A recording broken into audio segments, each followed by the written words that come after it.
it started. Safety first!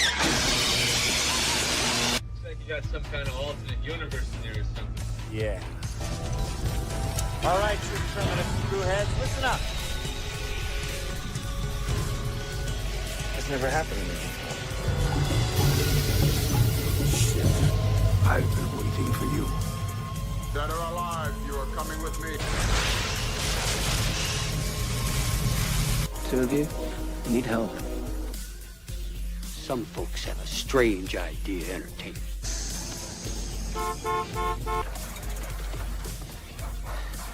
Damn it.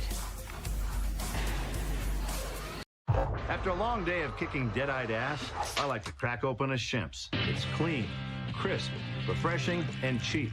Really cheap. Shemp's won't slow you down. Not this guy, anyway. Fewer calories, less filling. Who gives a shit? It's beer.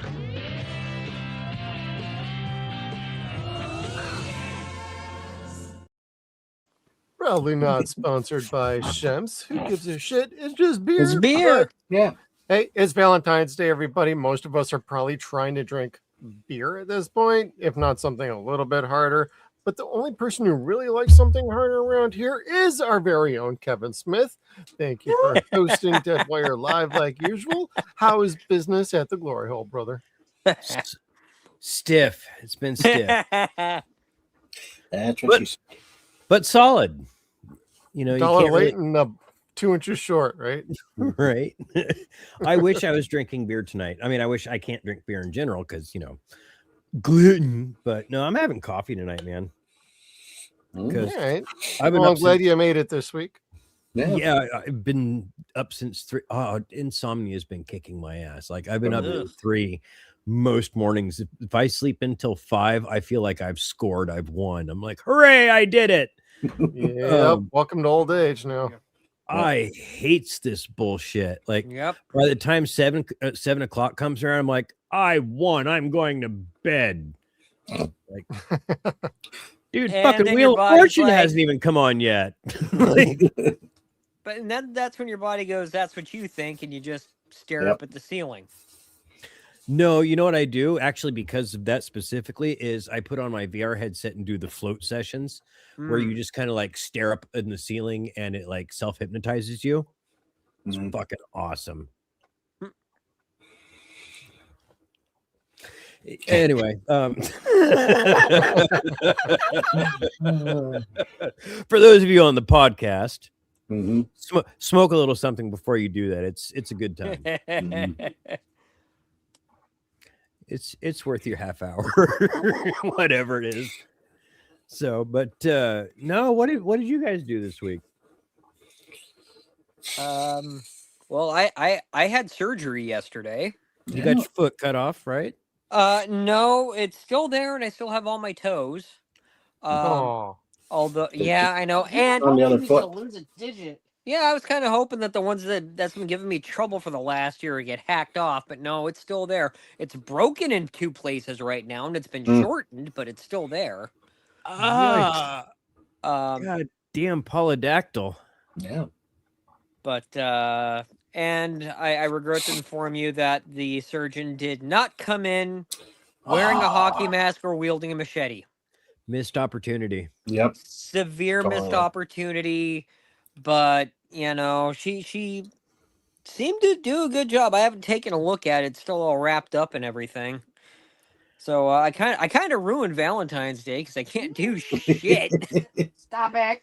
I mean, I'm to here. go, I've got my foot elevated, so Yeah. that's you know, going from room to room is enough of an adventure. And the cat's a little upset at me because I cannot pick him up anymore. He is more than my weight limitation. I've got a 10-pound. I got a 10-pound weight limitation. That cat's closer to 12. He's a big boy. Cat is fat. Yes, he is. He is fat, but he is ours. Come That's on my- now, it's winter time. Yeah. That's my dude. That's my big dude, and he is going to keep me from overdoing it. Because when I had my my hip boy done is a like few a little years, heavier than that. He's Yeah. like 13 pounds, and I'm like, I am not picking your ass up. oh, Not It that I was just- can't. It's just oh It's my one God. of those things. I mean, I'd come home from work, he'd scream his head off, I'd pick him up and love on him, and then he'd be happy until it was time to, take the Well. flea comb to him. Oh shit, we didn't do that. No, we'll do it in the morning. So yeah, it's gonna be an interesting 6 weeks, as I am down for the count. I do have a Yeah. quick question for you, Chad. Now, your podiatrist, what car do they drive? Is it a tow truck? Yeah. Wow. And up. we're good. Yep, The we lost dad you. jokes I are- want to start everybody. Good night. You got Happy me. Valentine's Day. You know what? I'm not gonna try any dad jokes now. I think you just you won the night, Jeff. You won the night. Yep. Until somebody comes up with something better, anyway. Mhm. About towing the line or something like that, or being caught flat-footed. I don't think I got any foot jokes tonight. Well, Quint- no, I didn't prepare any. I think I Quentin- used them all up yesterday for you. Or you could talk about having an arch enemy. Yeah. Yeah. Very good. Very good. You don't see them often in the military. Yeah. No, we don't. It's so fickle. Just wiggle your big toe. Oh, geez. What about you guys? Anybody else get any limbs taken off this week? No. But I did have to drive 2.5 hours today for Valentine's Day. One way. One way and then 2.5 hours back. So we drove down to outside of Sparta, Wisconsin, to go check out the fiberglass mold graveyard, which was really cool. Actually, it was fun. It's Did you free to yell, go "This is to- Sparta" when you were there and kick Yeah, your wife I- down a hole? My wife even stopped me. I go as soon as we're pulling in at city limits. I'm like this, and she goes, "Is Sparta there?" Now, shut up! Don't say anything. She beat me to it. So Stole your But- thunder, man. That's a keeper. she's like, "Now it's out of your system." I'm like, "I didn't get to say it. You did." So, but yeah, it was kind of cool. We saw the Big Boys mold, the original molds. Oh, yeah, nice. that's right. For the new restaurants, there was 3 of them. You And talking then about there like was some, Bob's Big Boys? yeah, Bob's big boy. yeah, it was sitting there. I sent you guys the photos to look at. Sitting there, and then the burger itself is another mold that was on the ground next to it. And I was like, "Oh, that's cool." Then we Oh, saw, I think it's called Rocket Burgers, which looks like Bob, but it's on a rocket. Oh. And Yep. we saw a couple of those. Saw some cool dragons and like every kind of animal. There was this huge Abraham Lincoln one that sadly was on its side or on its back instead of standing up. So funny part is had a hole in the head. Oh. Come on, it's been Damn. long enough for Abraham, but Love it. yeah, it broke and it had a hole in the side of it, back side of its head. I'm like, that is awesome. Somebody did that on purpose. But had to have been. Yeah. yeah, they had a whale. I mean, these are huge. I mean, like, I think the biggest one we saw was a construction cone that was like 40 feet tall. It's like, jeez, why would you? It was like a playground equipment. A lot of it was, but Oh. yeah, it was like a construction cone that was like 40 feet tall. And we were trying to get the catalog from the office, but the office was closed. But they're like, yeah, it's opened up. So feel free to walk around. I'm like, okay. So we just walked around and it was fun. That's It cool. took as hell. about an hour to walk through it. So a lot of stuff to look at, all kinds of stuff like from the Dells. What else we see? A lot of playground equipment stuff, like big form cows, like full size cows or bigger. Yeah, it was pretty cool. We Can had you fun. tip them? No, they're already tipped. Boo. Well, some of them were pretty heavy bases, so you couldn't. So So, My shoulder. So Yeah. they would be utterly impossible to tip over. yeah. So Hard to- especially when they're probably full of water and ice. So yeah. Oh, that'd make Even them though especially hard to move. today was almost 60 degrees. My Where we goodness. were, it was warm, but the wind was blowing all the snow that was melting, all the moisture in the air Mm. was cold. So it was still a nice day out to walk around. And like I said, it was worth the drive down and back. So we had fun. Ate at a new restaurant we never ate at before, and it was good. And you didn't That's get cool. sick, and you're still here. with us. No, yeah. No, didn't get sick from the granddaughter. So Yay. Why you always gotta blame the kids? Just because they're little pizza? it was because my future son-in-law got sick the same day. His mother got sick the same day. We all got sick after watching her. So it's like, yep, now we know where we got it from. Thanks, kiddo. Yeah. Patient zero. Yeah, I think it was more my future son-in-law's mom, because like a few days ago he was saying, yeah, my mom said she was sick the day before from Wednesday. And I'm like, oh, so I got it from her Clue. via the kid. Thank you. Yep, your granddaughter was the intermediary. Yeah. Yep. The carrier. The vector. The vector, vector. yeah. See, I remember shit from Mr. B's class. Mostly getting strangled out by that python, but still. Mm. Good times. Well, that's cool that you guys had a good Valentine's Day then. Oh yeah. I mean, like I said, you know, like when did like sex and chocolate not become good enough? But then Yeah. I'm And divorced. have you met any of our significant others? Yeah, because Yeah. after we had dinner, oh yeah. And then Hey. I put her butt to sleep. She stayed in bed. I'm like, cool. I'm gonna go watch Predator Badlands. Bow, chicka, bow, bow. Yep. I did. So much pride. Yeah, I put her butt to sleep. I did. I will say that is not where I expected that phrase to go. Same Well, here. After an hour, she usually would. So We are working on our bingo card for the show and the channel here. Apparently, we're adding something new to the list. Yeah. Skeeter put her butt to sleep. yep. Now I have questions. Oh, And the God. glasses came off. Here we go.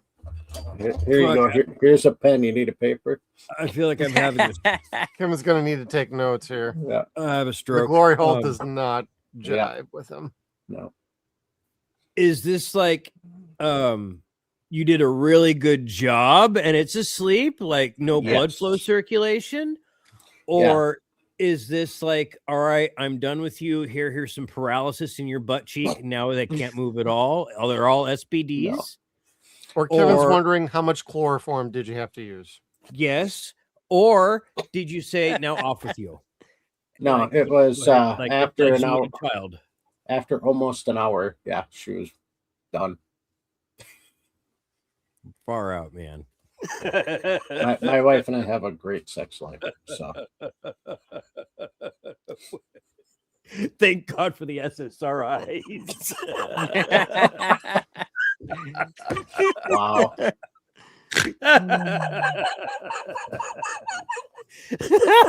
Now we know how Kev's life is. Fucking uneventful. So I when don't you're at the give a glory shit. hole, be careful. It's not Kev on the other side. Yeah. Well, here we go. Yeah. Now that he takes his teeth out. Yeah. The gummy Dumber. king. The gummy king. Gummy King. No teeth. Yeah. I'm gonna get a fucking tattoo of a tattoo. A teeth. A teat. A tattoo of a teat. A Yeah. tattoo, not on my teat, above my butt that says bouncing here and there and everywhere. That'll be Yeah. fucking. Wow. That'll take care of that. Uh-huh. And have a little gummy bear. Gummy You heard it bears here first, bouncing everyone. Here and there and everywhere. Everywhere. And Kev is getting Adventures a that we tramp all stamp. can share. You know what? These glasses They just are don't the need to be on pumpkin tonight. I'm sorry. They're just Don't want Ray recording everything, huh? no. Sorry, honey. That's criminal evidence. Welcome to the internet. It don't forget. Yes. Mhm. Nope. No, because there's anyway, yeah. You could look up fucking different choice attires of Elon Musk, and you're just kind of like, whatever, man. that was never cool. It was never going to be cool. It wasn't fucking cool in the fucking. Which one of his? I don't know. Anyway, PayPal remembers. Yeah. Yep. What did PayPal do? That's Musk cool. If we have to explain it, it ruins the joke. You know what? I have just spent the last several hours staring at a computer screen. Kiss my ass. No, you charge too much for that. I can't be fucking. I can't be fucking politically snarky all the time. I just go for the cheap jokes. That just means you're not trying hard enough. I don't want to after a time. Like, I need to get through this. I should have had 2 cups of coffee. This should be my second cup. Kevin hears that often enough. He's not hard enough. Thank God for those SSRIs. Wow. That's a callback is what that is. Yeah. So, but anyhows, I know we like to get shit started off with obituaries and stuff like that, and we'll get to it. But I wanted to start us off with the shill, if I could, because it's something we've been talking about for quite a while, off and on throughout, I think, all of our shows, maybe except for Stargate Files. Kevin's expanding his glory hole business. No, I'm kidding. Yeah, that's right. Yesterday was Friday the 13th, and to celebrate, Adam Marcus, well, everybody in their crew, they put up Hearts of Darkness up for pre-order. Like, it's now available to purchase. Links are on the webpage. We'll have those ready. It's already in the group. We've had it in there a couple times. So if you're a part of our Facebook group, you've already seen it. You already know. If you're not, definitely sign up for our Facebook group. We have the article there as well. And there's some really awesome videos that he has along with it on his page. So definitely check that out. That's kind of what I did for Friday the 13th yesterday. That was my big thing for Valentine's Day is I opened up the Friday the 13th box set for the first time. And I didn't know what to expect because, again, my first Blu-ray was Ghostbusters, and I learned that shit filmed in 1984 looks like shit filmed in 1984 when you put it in high definition. So I wasn't really expecting or knowing what to expect with Friday the 13th.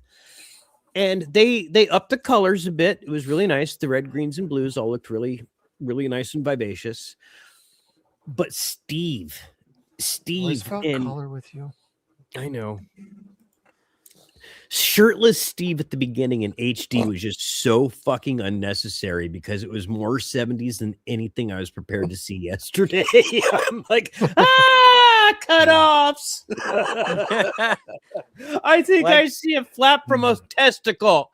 I was about to ask if there was like the really short cutoffs. Like looking like a bikini bottom. Yes. Like, is that a scrotal fold? Yes, it is. Something's hanging low. Sweet chariot. Anyway, yeah. So that was Jeff. You already know it's beautiful. Like, definitely get it. Oh yeah, and I'm also a backer of the Indiegogo from like a few years ago. My one request is like they should be fulfilling those requirements before they start fulfilling Blu-ray orders or physical media orders otherwise. So yeah, be a priority on that. Yes. I've found out from other Indiegogos, Kickstarters, sometimes you never get your stuff, and 4 or 5 years later they're releasing the stuff to everybody else anyway, and it's like, yo, I helped fund this thing. What the hell are you doing over there? I don't think they're going to have a problem over here. I'm just saying, like, this is something that is a concern when you do crowdfunding. You remember what happened in 2015 when they had the Tom Servcrow Funko Pop? And everyone was like, oh, man, that's going to be super expensive, except for Funko started selling them in Australia. Like, to the general public. They just started selling them. that made all the fucking Oh. sales on eBay just go from like $400 down to like I think 200. I'm like, oh, you suck. And later on tonight, I believe it's in our thumbnail. We'll be talking about another Kickstarter that's going on right now too. Yes, but different but the same. Yes. Yep. Better. All right. So let's get to, does anybody have anything else, or do we want to get started with the sad shit? Yeah. I don't know. I got like 2 little quick things. Hit it. It's either that or we wait till the end of the show and everybody's like, No. damn it, Jeff, speed it up. No, do Get it. out of here. Do it now so everyone's mad at me. Okay. Well, speaking of some crowdfunding, there are 2 quick little things. One is going to be a shout out to a friend of the channel. The first one, however, is if you are a fan of independent horror movies and you have seen like Scream Team releasing before on your feeds, they are putting out The Barn Part 3. And they're working towards a little bit of a goal here. It's just 12,000. They're doing pretty good with 25 days to go. This is just to finish up the shooting and post-production. And I'm doing a special shout out because I really enjoy these 2 movies.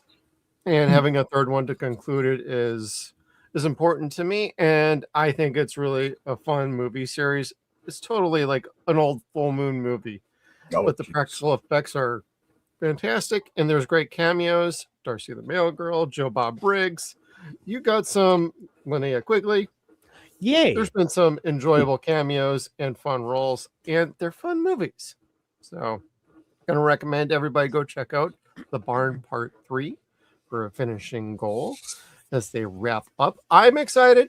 I think most people, if you take the chance to go see the first 2 movies, I think you might actually enjoy them. When you hear indie horror, you might think, that's probably pretty stupid and pretty cheap. They're actually not. They're actually pretty well done. So they got some good talent over there. That's probably the only way you could see really, really good horror films anymore. I mean, shit, that was the only way you could really see good horror films to begin with. Well, after the 50s. Because, I mean, it's like nobody wanted to produce them. Nobody wanted to market them. Nobody wanted to invest in them. Except for independent filmmakers that loved storytelling. Ed Wood. Yeah. Shut up. You know, I'm just using that as an example. Wes Craven.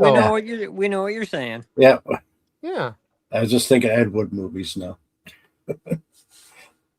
You know what? Johnny Depp movie was actually pretty interesting. Yeah.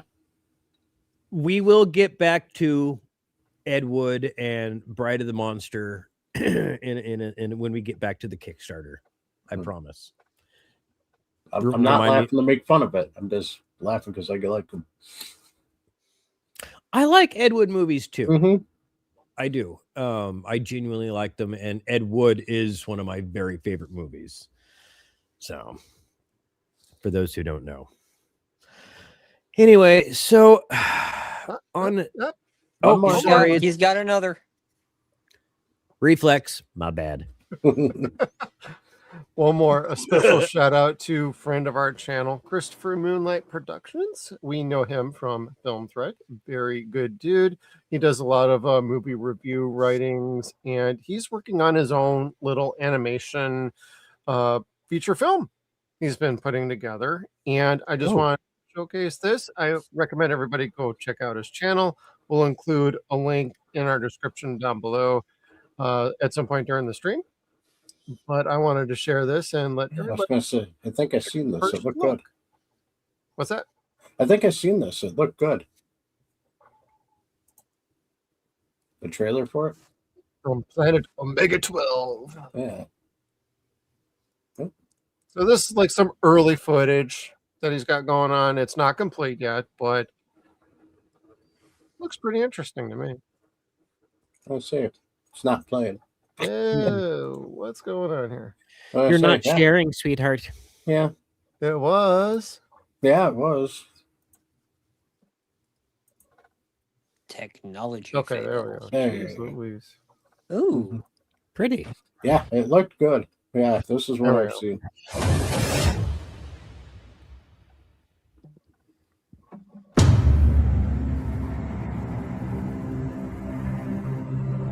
Now this is like a 7-minute video, so we're only gonna play just a little bit. But Mhm.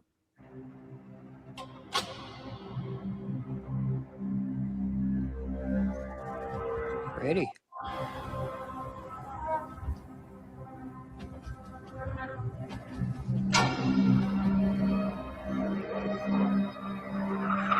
it's a Stargate speeder. Yeah. I was gonna say it's a Stargate. Supergate. Yeah, Supergate in the sky. Oh, look, it's one of the pods from 2001. Yeah. Yeah. I was about to say that too. Oh, wait a minute. That is a huge Goa Wood shock grenade. Damn. Because it's holding a thermal detonator.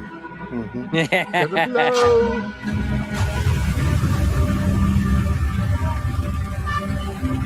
This is how the world ends, everybody. Are you ready to rock? Let's go. Well, at least there's a ladder on there. So Yeah. safety first. That's awesome looking. Yeah, but the water landing didn't do that any favors. Yeah. 'Cause now the ladder's going right into the drink. Especially with that huge creature. Kevin at the glory hole. Yeah.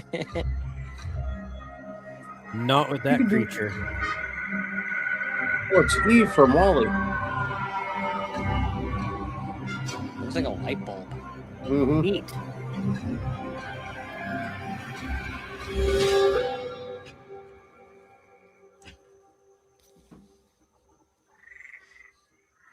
There you go, Kevin. Yep, yep. Okay. Getting This cheeky is, up in here. yeah. Okay, now she has to go for a swim.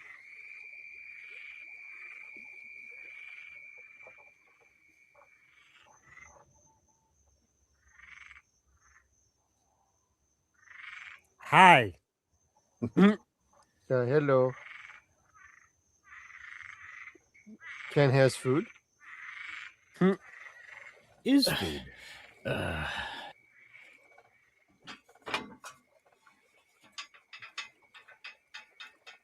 it's way down there. Get down in there. Yep. Go in there, girl.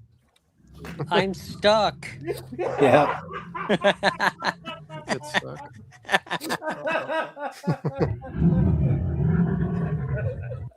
Help me, stepbrother. Oh, yep.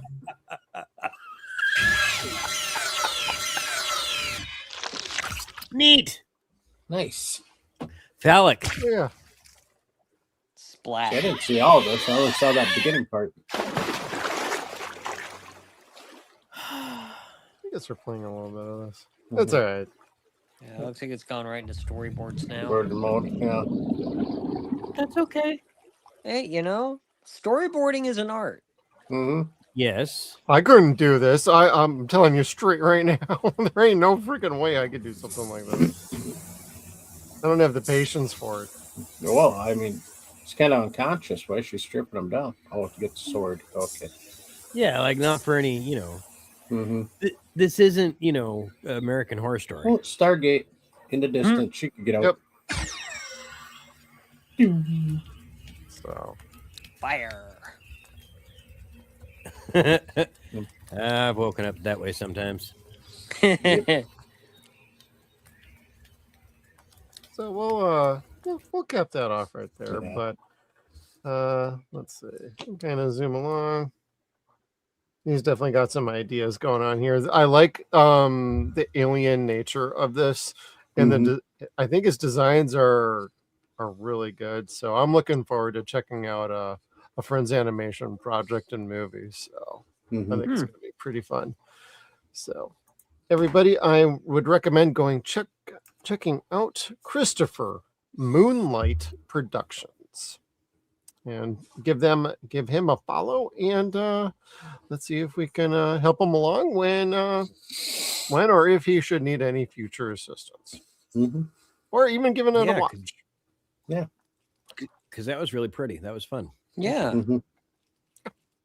Just giving some shout outs to some good people. So, and that's all I got. Pornhub reference was. I don't know that I could follow the Pornhub reference. You usually really don't. good. You usually have to grab like 2 towels and a couple of buckets. Yeah, I guess Right, it's and a then I good thing lose I didn't interest. make. Guess it's a good thing I didn't make the. Oh, hey, I didn't realize this was hentai. Yeah. Comment. Well, I there did was an blame it octopus on the there. octopus. Yeah, the With all the tentacles were there. tentacles, I mean, the Phal Cthulhu's.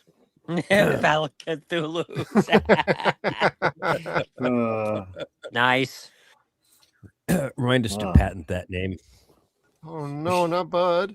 Yeah. Yep. Yes. Bud Court.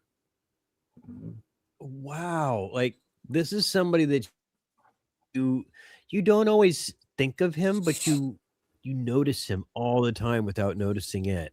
And just looking at his filmography, you're just like, oh shit. Oh damn. Oh crap. I've grown up with him my entire life and not even realized it. I've never seen Harold and Maude before. Never, not a single once. Never had the desire to see Harold and so Maude. good. That's a good show. It sounded gross to me. Like Laverne and Shirley. Yeah. Like Ashton Kutcher and Demi Moore. Yeah, just closer to that. Oh, Yeah. where Bruce Willis actually handed her off Yeah. at their wedding ceremony, like a dad. I'm handing you my bride. I remember this. I used to sleep with her too. So gross. Yeah. All of it. But anyway, I'm sure the movie's fantastic. But we've seen him so many other places. Like, I had no idea he was God in Dogma. Yep. I always just thought that was some sweet old man that they had found. Like, hey, he looks like he could smile at the sunset. No, apparently I was Bud Cort. Had no idea. Wait, And of course- wasn't God Alanis Morissette At the in end. Dogma? Yeah. At the That end, was God's true form, but Yeah. was there in Oh, the the form. The one that was in the of Bud coma. Cort. Oh, Right. Yeah. Oh, okay. Thank you.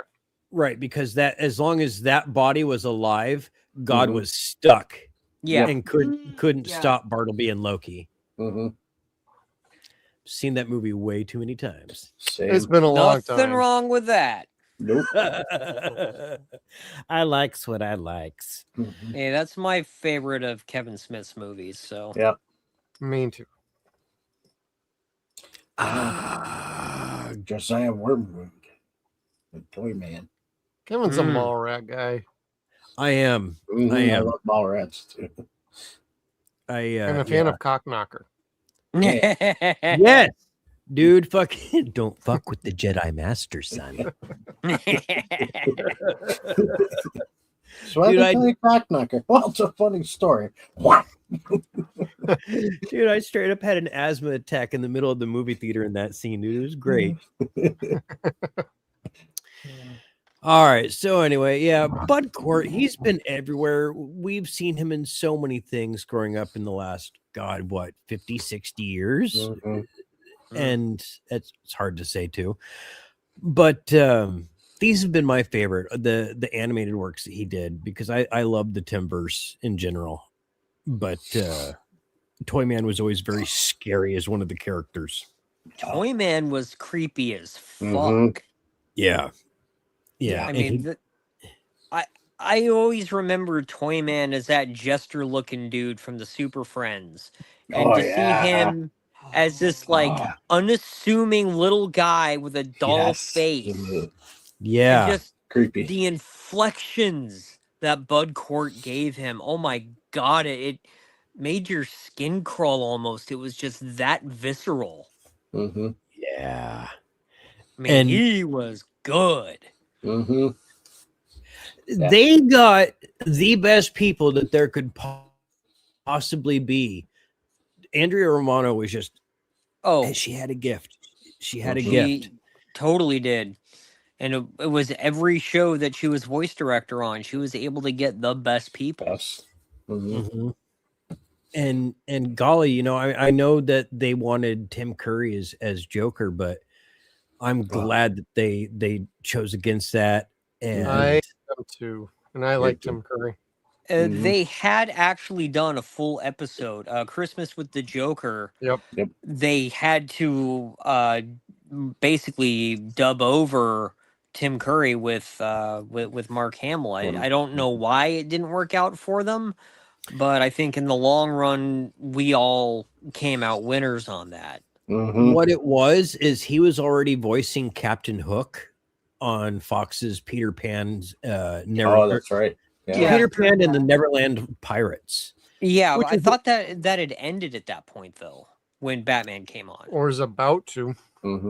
It was about to, maybe, or yes, I'm sure it had run its course, it had running concurrently, but he was already recognizable, so they didn't want to have the two same voice doing two different bad guys on two different shows that were on at the same time. So that is why what I had heard officially was the reason why they pulled Tim Curry out. Yeah, I've heard that too. So I don't know, but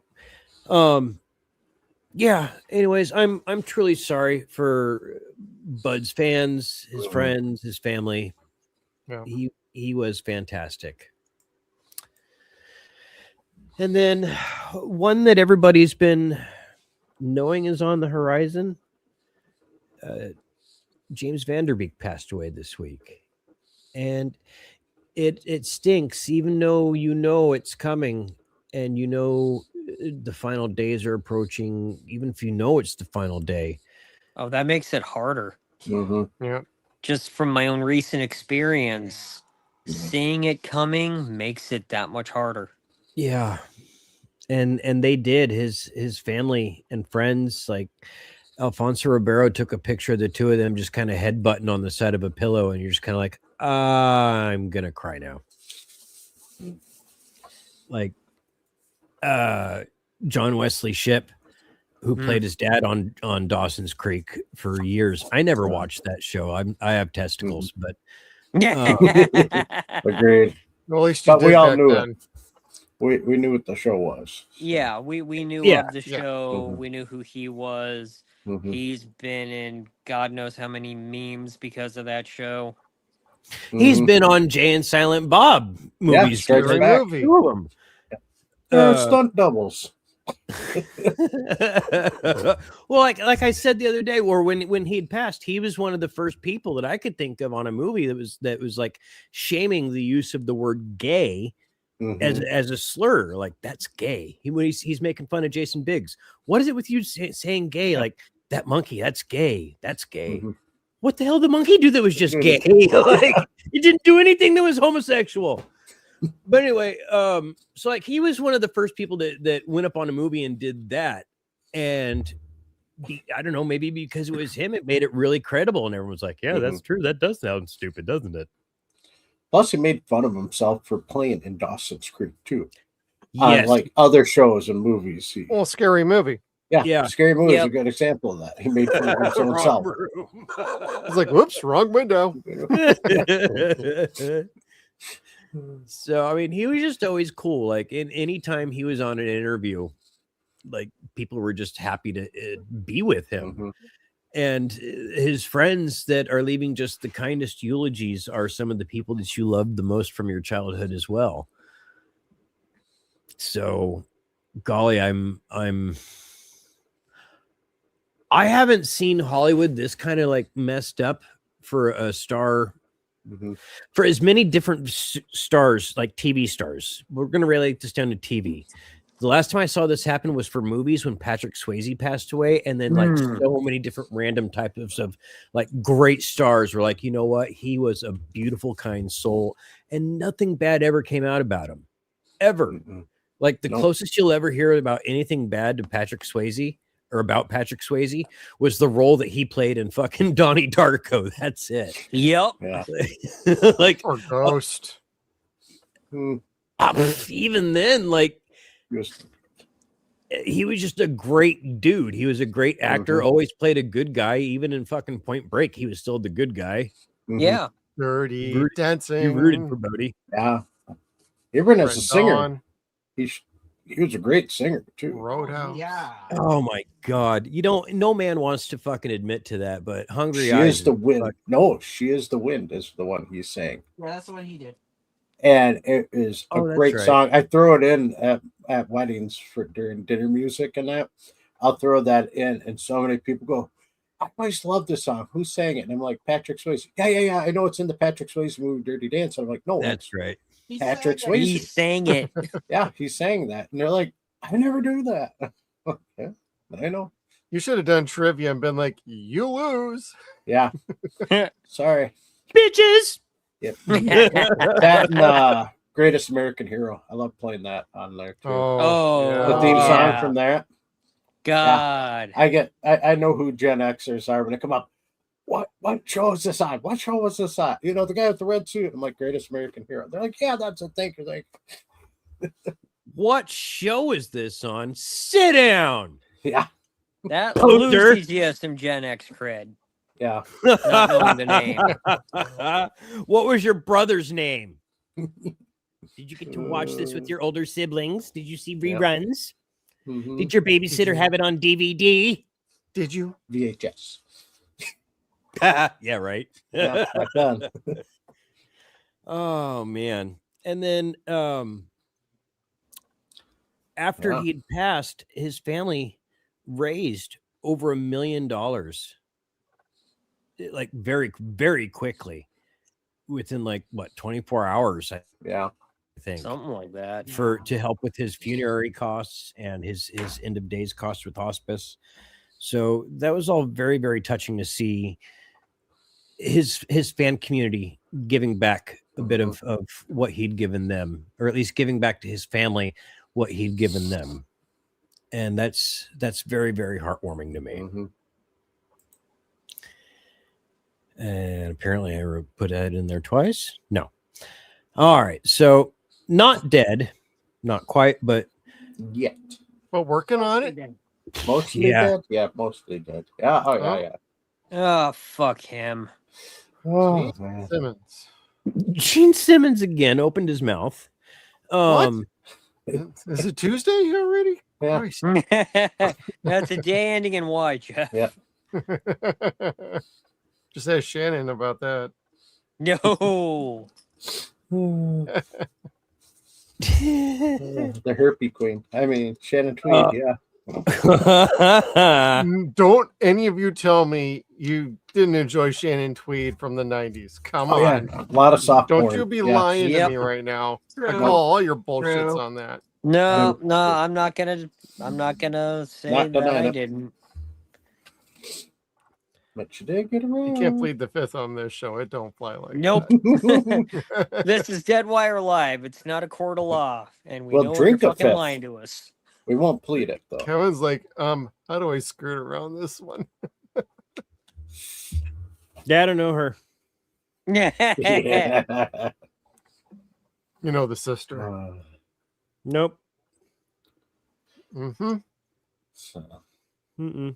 All them D's going on. and when did Gene just start growing a helmet?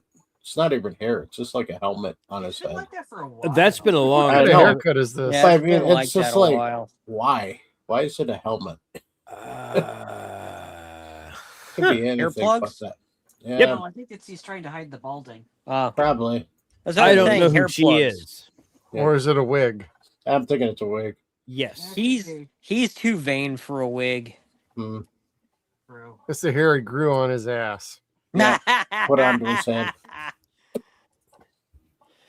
Bro, just go bald. If you're Yeah. bald, just go bald. I see the receding hairline underneath Mhm. this. Yep. You know, I want to say I'm a vain motherfucker, but it only goes to a point. Like I take reality for what it is. That's why you're wearing a hat, not a Yes. fro. That's right. I can comfortably cover it. It's also very cold out here right now. But anyhow, he he never seems to know when to shut up. Like he always has an opinion about something, which is great. Gene's a smart guy. He could be very well spoken when you listen to him. Shrewd businessman. I will give him credit on that. Yep. Especially when he's talking about himself. Yes. Yes. Like I said, he's a vain motherfucker. I mean, yeah, who else would say, hey, for 50 grand, you could be my roadie for a day? You pay 50 grand to be his roadie. Remember that was like a year or two ago? This tongue is sold out stadiums. Yeah. But now they just got inducted into the Kennedy Center Awards. Hooray for them. But he has an opinion on not rock and roll music necessarily being put into the Rock and Roll Hall of Fame. And I get that to a point because like it's not called the Rap Hall of Fame. It's not called the fucking Disco Hall of Fame. It's not called the Jazz Hall of Fame. But guess what? They're all in there. Well, yes, rock and roll became a evolution of music. And amalgamation, for lack of a better term. And it's got so many different various types of music that all come from Black culture, actually. Yep. Yes. Absolutely. Every single one, with the exception of country, which took rock from. No, even country to a point. Yeah, you listen to old country western, that comes from blues. Yeah. All right, that's fair. That is fair. Yeah, don't argue with the DJ. Even the word rock and roll came from a radio DJ. He just coined it. He just shouted it out on the radio one day, and it stuck. Yeah. So can't think of his name right now. Rap is crap. Fucking perfect. I could not help it. I'm like, if I don't do it, I'm gonna scream. I'm gonna use the pun. That was perfect. But yeah, I see Gene's point. It does say Rock and Roll Hall of Fame, but it should be the Music Hall of Fame, really. Yeah. At this point, yes. Rock and Roll Hall of Fame Well, they sounds don't better put any than music. freaking metal bands in there, so fuck them. Well, because Yeah, that's frankly, true. are there really any really The great Slayer in there? rock and roll bands anymore? Because again, like we just said, rock split off into so many different types of music. Alternative, grunge, goth, new wave, yes. new wave. You had synth pop, you had dance pop, you had like it's all falls under rock. So I know because I'm like categorizing it now. Cold wave. Oh jeez, everything. Yeah, there's Death so much. metal. I mean, Punk. yeah. Oh God, don't Psychedelic. start discussions about punk with a lot of my friends. Jesus. Then you can get those categories and you can subcategorize all those categories too. And different genres. So if that statement in itself is not ignorant enough, then he has to go, because clearly he's being racist when he says that. Then he has to go relevant. Or sound fucking haughty toddy, but he says, I'm not from the ghetto. Neither was Elvis. And a whole bunch of people went, well, still, that's racist. Smart enough people go, hold on. Back up 2 steps there. Let's race bars on, everybody. The shit is going down. The shit is going down. Yeah. Ghetto is not a racial thing, it's a cultural thing, and it has nothing to do with black people. Yeah, because Elvis wasn't ghetto, but he sang about living in the ghetto. The ghetto, as they very well explain it in Kolchak the Night Stalker, is the old Jewish communities in or neighborhoods in Chicago that got old and dilapidated, and then fucking developers came in and built new neighborhoods, and the young people moved from the old neighborhoods to the new places, and those old places got run the fuck down, and fucking slumlords took over, and they just didn't evolve, and just the old people fucking from the barrio or the ghetto lived there, and that's what they called it, was the ghetto. Capri Greens. Yep. Yeah. Yeah. Been Cabrini through Green. it. Scary. Caprini Green from like Candyman, right? Yeah, I know stuff. And see, yes, that is still the ghetto, and that is much more the ghetto that we think of now. But sorry, Gene, you do come from the ghetto, Hiram. You do. Or is it Hyam? Hyam, I think. Yeah. I think. So, shut the fuck up, Gene, is really what I guess what we're trying to say at the end of the day. Because if there's one thing that she don't need, it's another hungry mouth to feed in the ghetto.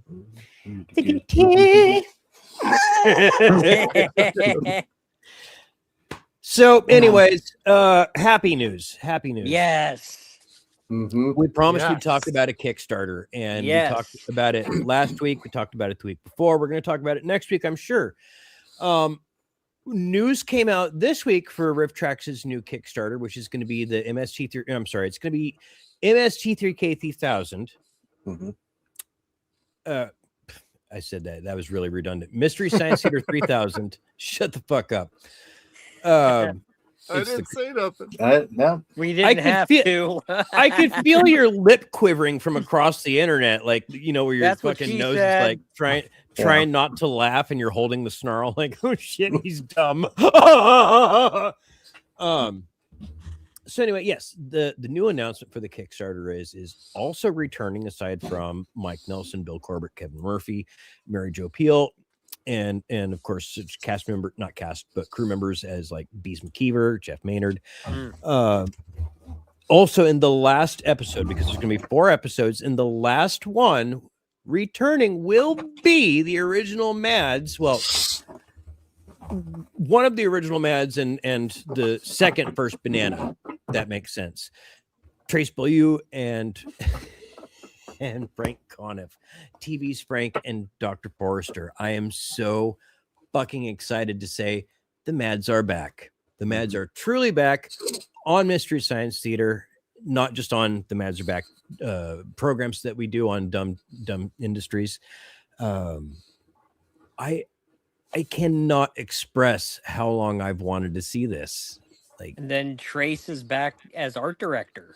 That's what I was about to say. Like, which is just fucking awesome. That's even better.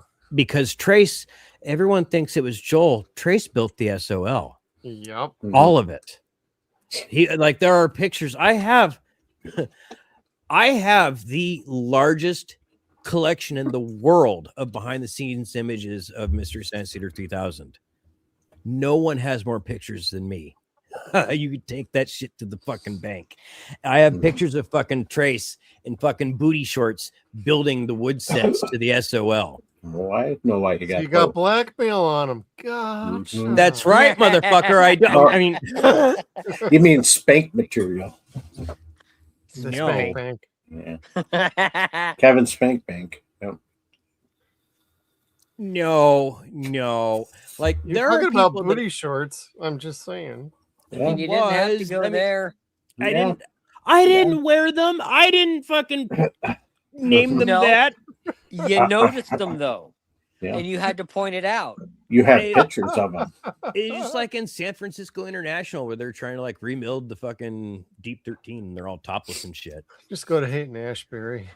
Shut up. So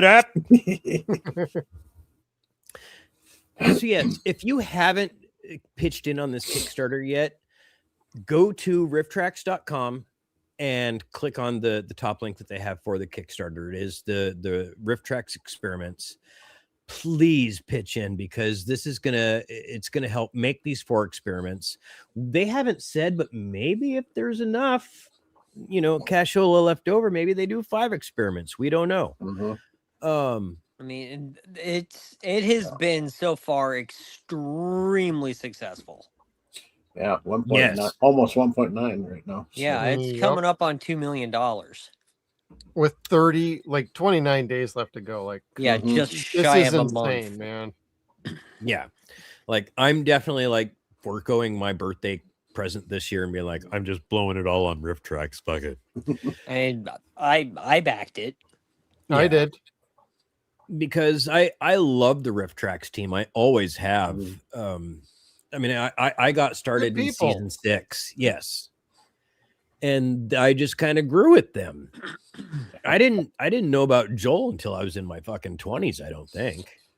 Yeah, like I said, I used to watch it when it was on airwave, antenna TV from the Twin Cities. So Yeah. that's only a 2-hour drive, and now they're going back to the cities to film it. I'm like, where? I'd love to go by just to see it. They're bringing it home. That is really, really cool. Yeah. Okay, so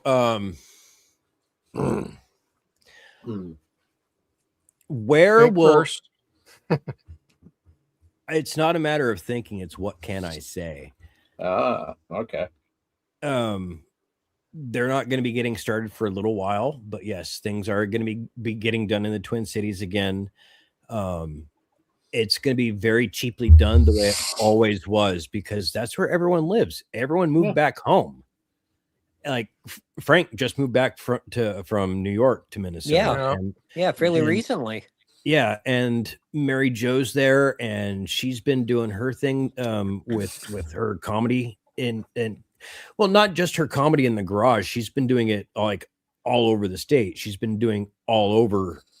She was just in California. And Dumb Industries, she's doing stuff weekly. So like everybody's busy, but they're able to do it from home the way that they used to. And so now they're like, well, if Shout wants to make these things, yes, we'll do it from home again. We don't have to go to LA. We don't have to do the big budget stuff. That's ridiculous. Why? We didn't do that before. Why would we do it now? Yeah.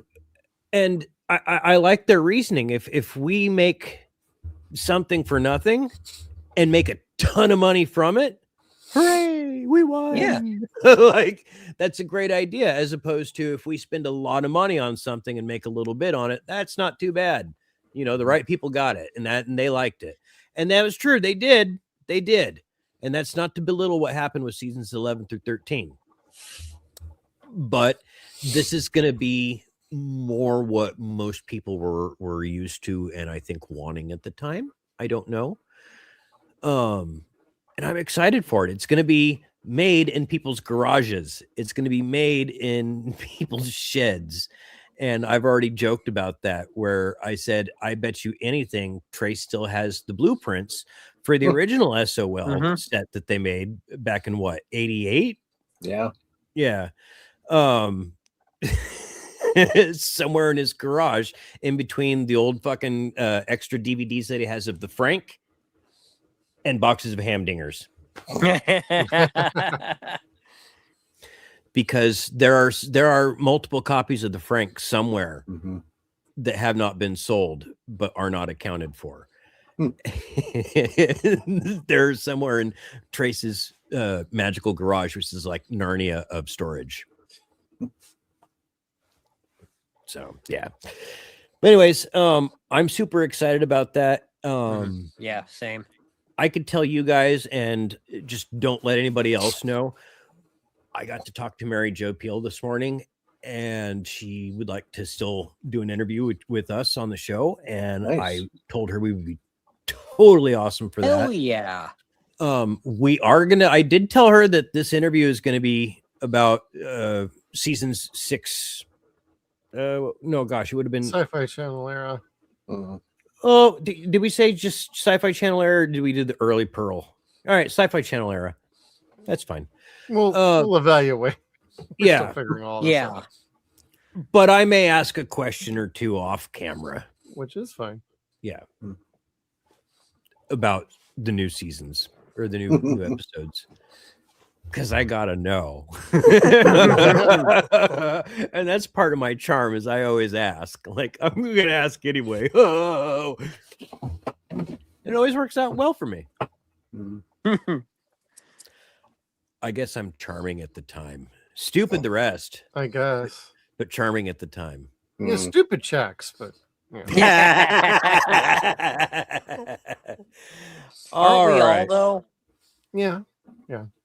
I'm stupid for this show. Like, truly, like, Trace is my role model. I absolutely love him. There's only been one person where I've said, you know what? I want to be just like that guy since Jim Henson died. And that is Trace Mhm. Beaulieu. Trace is like the most stand-up person you've ever met. He's funny as hell, smart as hell, cares more about animals than anything else. And just, he's decent as hell. So fucking cool. So yes, I'm gonna like root for him. I'm gonna push this. I'm gonna invest myself personally. Not that was way without grammar. I'm going to invest, comma myself. Not I'm going to invest myself. Yeah, that's gross. Let's move along. Anywho. That's not Also hard. coming back.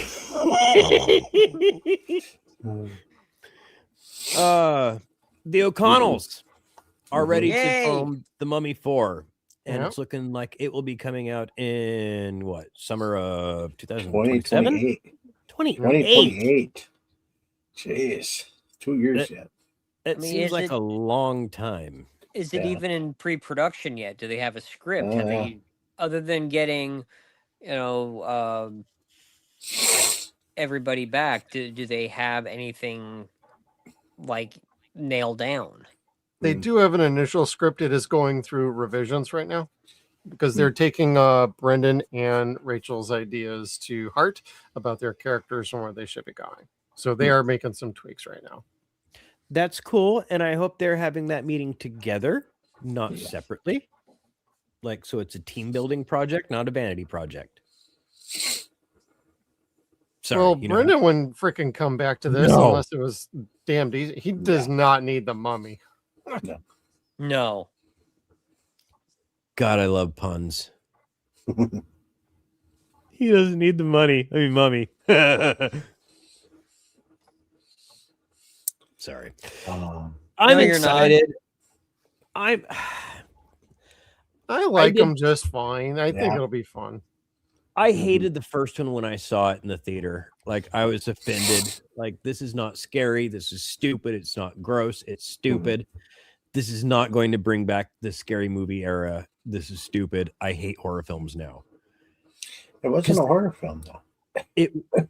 That was the problem. I wanted it to be, Yeah. all right. I was expecting it to be. Mhm. Now, It wasn't if- George Romero's Mummy. No. No. I thought it was going to be something like Boris Karloff or as scary as something as the thing on the Monster Squad, because that mummy was pretty cool. I mean, it didn't talk, but it was pretty cool. But it took me a little while to realize this is an action comedy. A supernatural action comedy. And I think once part 2 came about, and I was kind of like, you know what? I really like Oded Ferrer. Like, dude is fucking Oh, cool he's as hell. good. Oh yeah. Once I was like, oh shit, I like one of the characters. Maybe I do have an investment in this series. And so yeah, like I got past the Scorpion King. I enjoyed I enjoyed the movie Scorpion King, but you know, I can enjoy I could like fall asleep for the few seconds that he's on screen at the end. That was just stupid. Yeah. But it gave us The Rock, so thank you, I guess. But the mummy came to my room.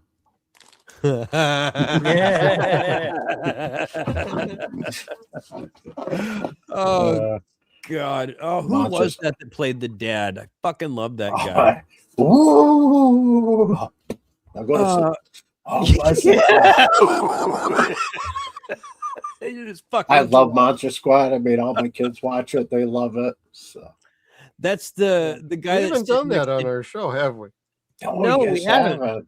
We haven't because we wanted to get Sean Decker on, didn't we? Oh, that's right. Or no, we wanted to get. Yeah,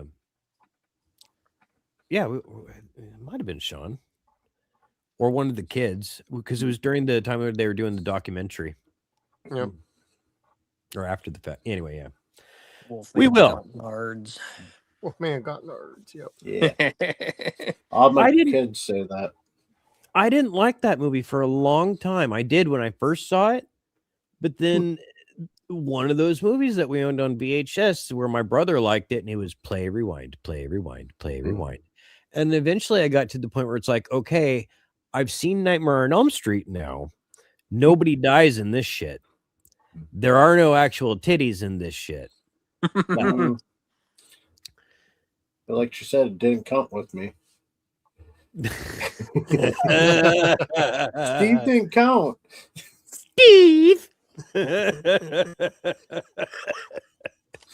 But it is sad. undeniably a good movie. Like I like Decker's movies, like in general.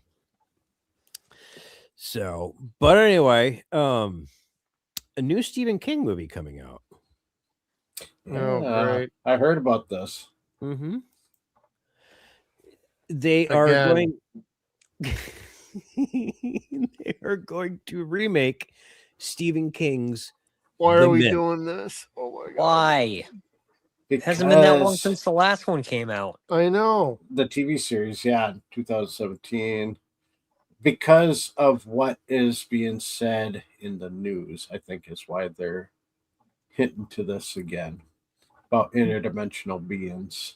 What? So, yeah, that's what this movie's about. Creatures from another dimension coming into ours. I did not realize that, but that is cool. Yeah, They're trying to take Stranger Things and make it Yeah. The Mist. Great. Gotcha. Yeah. And Flanagan is overrated, in my opinion. Yeah. Like, some of his stuff is good, some of it's just trite. What's happening in the news that inspired this? Because with CERN and all that they opened up an interdimensional portal. Oh, they're talking that shit again. Yep. Again, and Oh, fuck's sake. the government knows that they're not just CERN, but other projects have been messing around with interdimensional. The rifts. Philadelphia experiment. Oh my god. Yeah, Here we that go too. again. So yeah, they're now ever since the Just UFO, like, ever since the UFO slow release to emit or not emit to them has been coming out. There's other groups like popping up saying, "Oh yeah, the government's been messing with this and this and this," and interdimensional portals is one of them. You know, I'm reminded of something Penn Jillette said on Bullshit once. He said they're talking conspiracy theories. He said Watergate's the answer to everything. If they couldn't cover that up, they can't cover anything up. They learned from Watergate. Yes. Okay, we're talking about the federal government. Yep. They They learned can't from even learn from a second grade textbook. they learned the wrong things from Watergate. Yep. Yeah. Well, shit. Okay, let's put this into little kid terms. When I was growing up, my father was a police officer. My brother and I grew up with the same understanding that drugs are bad. Crime does not pay. Yeah. It pays double. Yeah. My brother If went not into my brother went into the military and has a wonderful family, has been married for 20 years at this point, I think 21 years. As long as I've Life been. sentence, man. Yeah, right. Like they are doing it, and they've got a beautiful home in Chicago. And I'm a fucking pothead, podcaster, video game junkie, You chocoholic. picked your family. Mhm. Yeah, I did. Video game addict, VR addict, Mhm. Perfect for YouTubing. horror film nut. I likes what I likes. So, I mean, it can go either way. Like Sean got the good end of those morals, and I learned how to be a better criminal. Mhm. I learned how to not get caught. I learned what cops look for, not to do those things. Yep. I didn't say I went out and did anything bad. I just learned how to. Anyway, yeah. Plausible Evidence. deniability. There That's you right. go. Chad beat me to it. I mean, that's Somebody why we accused make smooth criminal up in here. TV shows about stuff to cover it up, just like Stargate is a documentary. Yep. But since it's a TV, they claim it to be a TV show. Plausible deniability. What's really happening? You know, True. there was an issue of X-Files, one of the original Topps Mhm. X-Files comics, where Scully and Mulder are on a plane and they're listening to two soldiers who are like talking about a Tom Clancy book, and they're laughing about how I wonder if this guy knows how close he actually is in some of this stuff. And you're just kind of like unsettling. Yeah. Oh, I miss that old stuff. Ooh, this looks good. Yeah, speaking of cops, I'm not unhappy about this. Like, I'm not a I am huge not fan either. of the Rockford Files per se. Oh, come on, that was good. It was all right. No, I don't think we ever watched that in my house. I don't That like was like cop the shows. X-Files, X-Files for X-Files. So, Was that a spooky one? No, or no, am I thinking of You're thinking of Kolchak. the cold Kolchak. check. Kolchak? Night Yeah, Stalker, Kolchak, man. Yeah. That was Yeah. good. This Yeah. was a procedural TV show from Yep, back in I the remember. late 70s to the early 80s. My Yeah, dad I'm played so this. sure. It was fine. Mm-hmm. Yeah, it's got James Gardner in it. It's not bad at all. no. Like, it's just there's just nothing special about it outside of the fact that it's got James Gardner in it. I don't think. Mhm. Most people were more into Columbo than Yeah. Rockford Yeah. Files. Mm-hmm. Yes. Well, Columbo were- had guests of the week. and Yeah. it had a There were shtick and a writing. gimmick. There were Yep. so many of those cop shows back then because you had Rockford Files, you had Columbo, you had Macmillan and Wife, you had Quincy M.E. I mean, there was a glut of Don- those shows. Chips. Quincy was dope. Quincy was different because it was Mhm. it was Hillside Blues. Yeah. yeah, Hill Street. That was Hill Street Blues. Blues. Hill Street. Thank you. Mhm. Oh, There was golly. a lot back Bullet. in Bullet, late 70s, yeah. early 80s. Yeah. What's the one that Frank really likes? Mannix. Mm. Mannix. So, but yeah, James Gardner he's a dope actor. I really like him. Mm-hmm. So, like, He was great in Rockford Files Maverick. yes, the TV series and the movie was great. Oh yeah.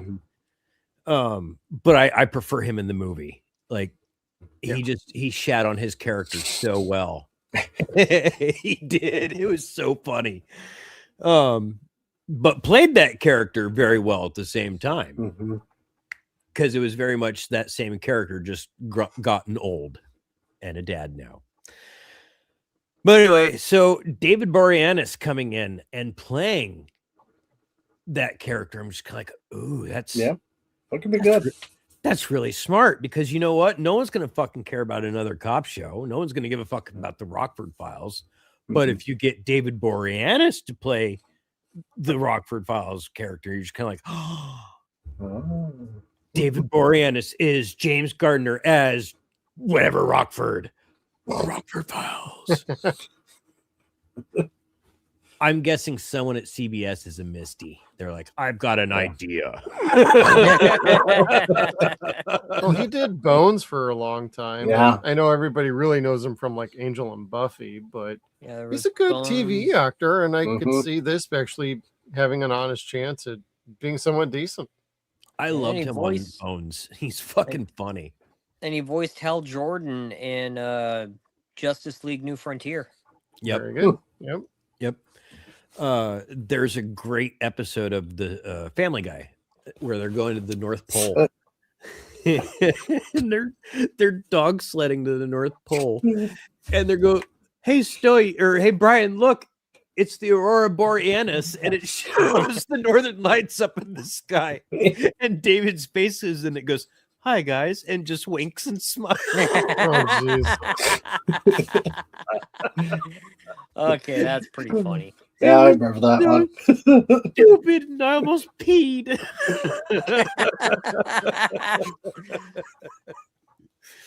Oh golly, I love that shit. Oh, so, all right. Anyways, what do we have next here? This, yeah. Oh dear God. Not Oh, dead, no. but I wanted to We put wish it was. near to the obituaries because this photo looks like Ollie's mugshot somehow. Yeah. Yeah. Like WrestleMania didn't go his way. Cody kicked his ass. I don't know. Stephen Amell is bringing back Baywatch. Why? Because Suits LA I didn't work out. Two ideas why. Here Slow comes the motion. money. Bazaar and Guz. Yeah. Pamela It Anderson's does. coming back, right? Oof. Possibly. No, okay, now here's the thing. This might actually be a legacy sequel show. And I'm okay. I'm on board with it if it is. If they bring back Pam and Hoff once per season, I'm good with that. They'll bring the Hoff back, I think, if it is a legacy. Yeah, because Ollie's not going to be, or Steven's not going to be playing Mitch. He's going to be playing Hobie. And I'm like, oh, okay. Well, that kind of opens things up quite a bit. Then that's cool. That's cool. You know more about this show than I thought you did. Okay. I watched Baywatch. I watched most of it up until Baywatch Nights. Then I was kind of like, this is dumb. Oh, I remember that. That was terrible. But yeah, Baywatch for the first couple seasons, I was on board for it. It was a dark time in the 90s. You just like the slow motion titty bounces. That's all I watched it for. Wait, there was more than slow motion titty bounces? Yeah, no, that's all I saw. And the Well, they explosions. tried to have a story, but there wasn't enough slow motion titty bounces to keep That everybody was the occupied. story. The jiggle That's what I thought counter. it was. Yeah. We need to get them running. All right, what are we gonna do? faster, Slow run the harder. camera down. Dun dun dun dun dun dun. Oh wait, do we have to pay royalties for Chariots of Fire? Is that public market? You didn't I do don't enough think of it. that's public domain yet. Not yet. No. Not yet. Damn. All right. Anyway, so Yeah. That's, this picture of Jane looks like she's getting it from the rear. yeah. I'm sorry. I'm Without so, Lane's lube. face. I'm Oh, so sorry, God. Jane. The new title for the new Evil Dead movie is supposed to be Evil Dead Wrath. And I laugh because it's Wrath and it looks like she's getting wrathed in the phrasing and pictures. Yeah. Someone was either She's getting really smart at ravaged. Dread Central or tone deaf. One of the two. Do they have to be mutually exclusive?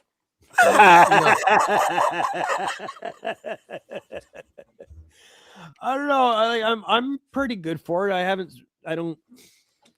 didn't really like Evil Dead Rise. It was okay, No. but Well, I enjoyed it. I liked it. I enjoyed it. My wife liked it, and she hates Evil Dead movies. I love Evil Dead movies, and I thought it was just okay. They crutched on CGI quite a bit, way too much. Well, the blood for sure. Mhm. Yeah. Some of the violence was really fun. The writing was fun, and I appreciated how it ended where it began. Mhm. That was really neat. But otherwise, I'm just kind of like, it's okay. It doesn't hold that gravitas still. The kill scenes were pushed. And I think had the kill scenes not been as gratuitous with the CGI, maybe they would have been more impactful for me. But they just weren't impactful at all. You can kill fucking 30 dudes and spray a whole bunch of CGI blood, and it's not going to look as good as one guy getting, gallons of blood shot out of his bed.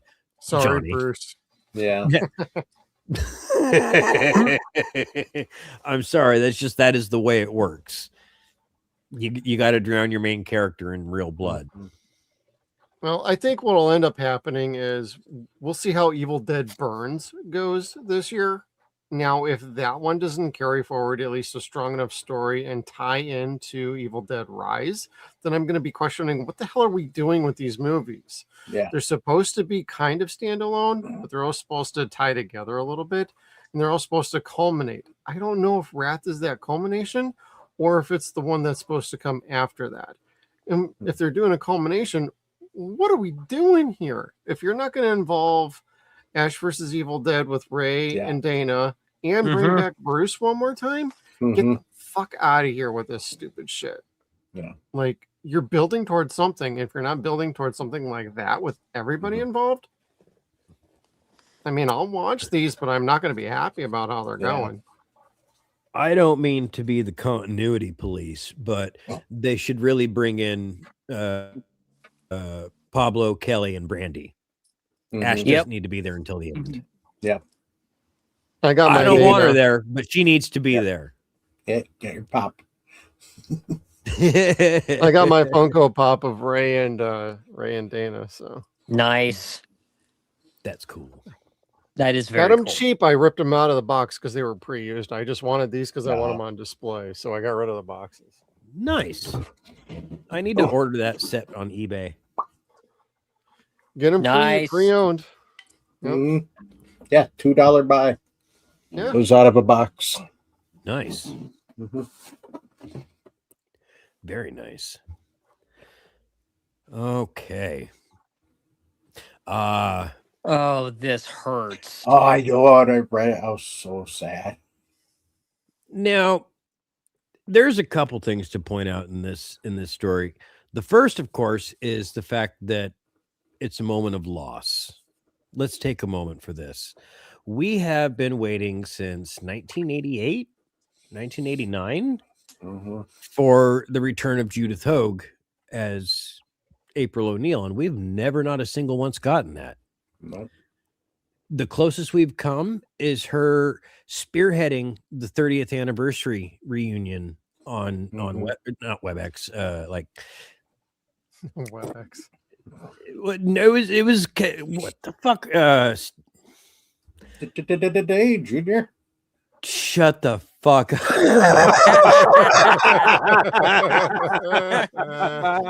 I can't think of whatever goddamn web service it was that everyone was using during Rona. During Rona, when everyone was like watching live streams and stuff, she spearheaded a 30th anniversary reunion. No, it wasn't Snapchat, you dirty bastard. Zoom.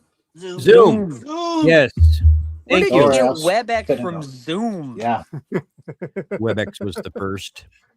Zoom copied it. Yep. Oh, and I used to work for them. Nah. And they had more advertising. That's what made Zoom bigger. Zoom. Well, I mean, there was that, yes, but what it was is Cisco, instead of saying, "Oh, hey, we'll let you guys use this service for free," the way that Zoom did it, we're like, you could use this service for free for 40 minutes, but if you want to go past that, then there's a subscription fee.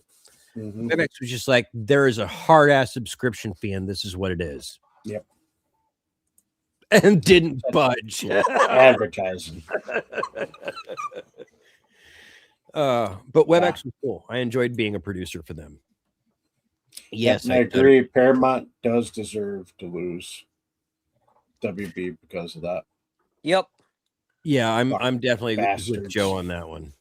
Yeah. Because if they were bringing Judith back as April, that I interpret that as inevitably meaning they're bringing back the Jim Henson Company as manufacturing the turtle suits. That is what everyone wanted to see. Yes. I don't want to see the last Ronin story. I don't. I want to see. It's sad. I know. It's a gut punch. But I want to see this movie. I've read 2 of them, and it is a gut punch. I Mm-hmm. mean, it is not happy, and it's not supposed to be. Nope.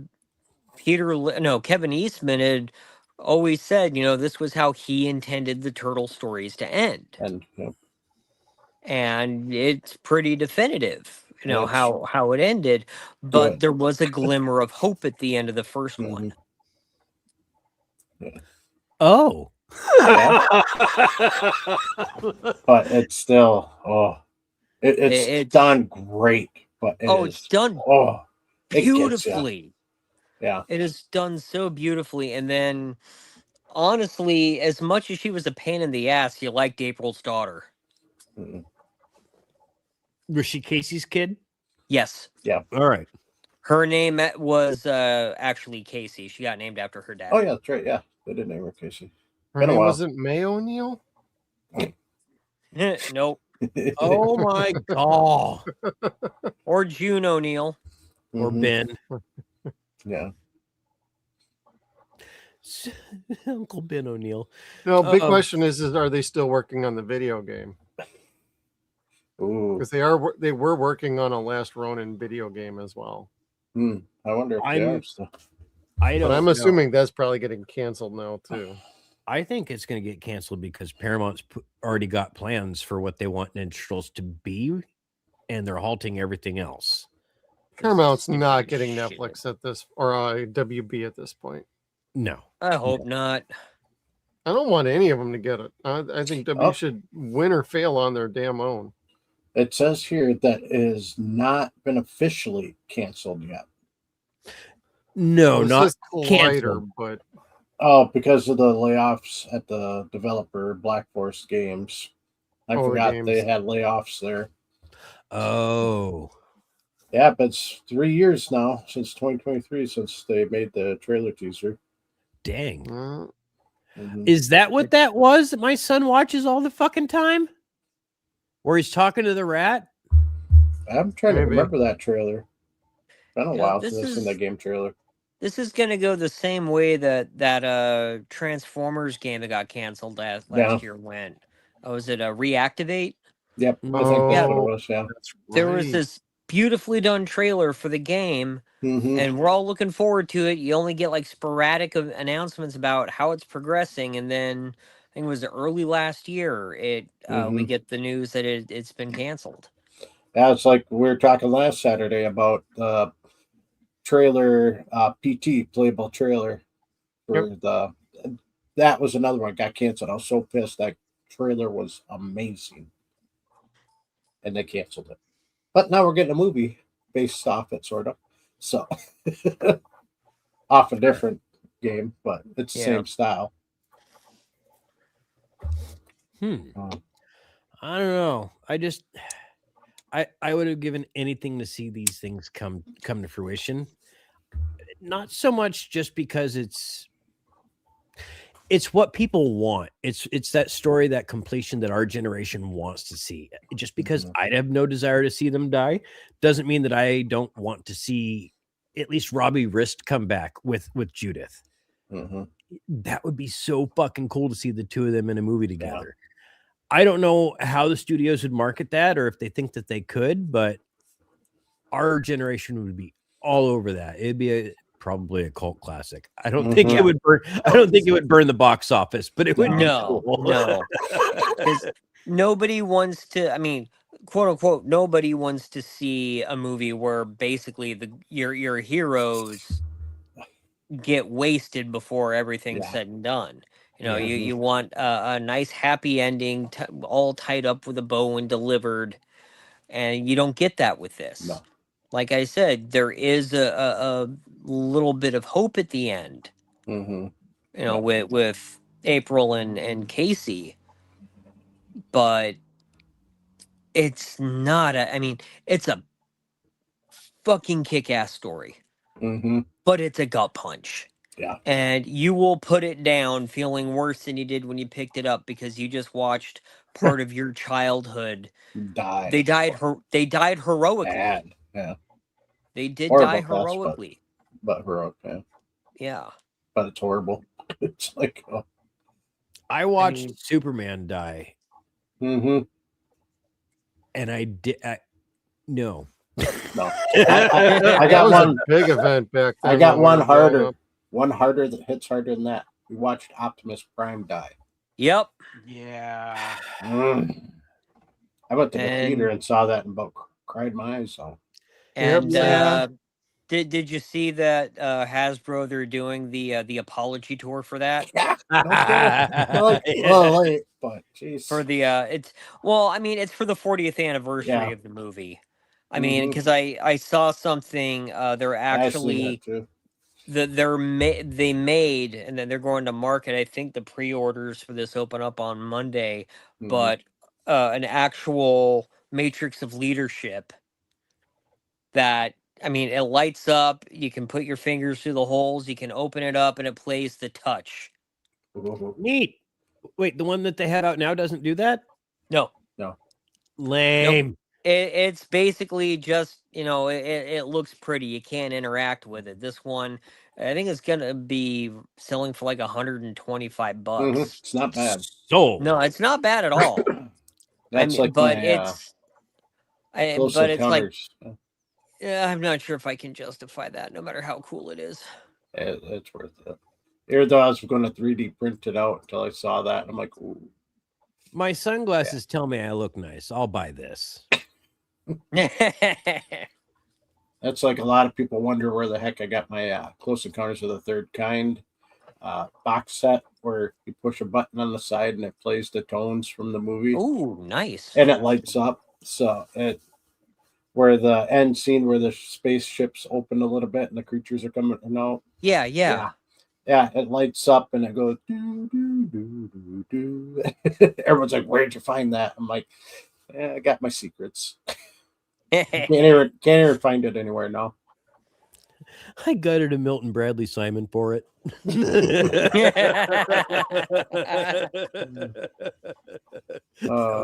would be cool.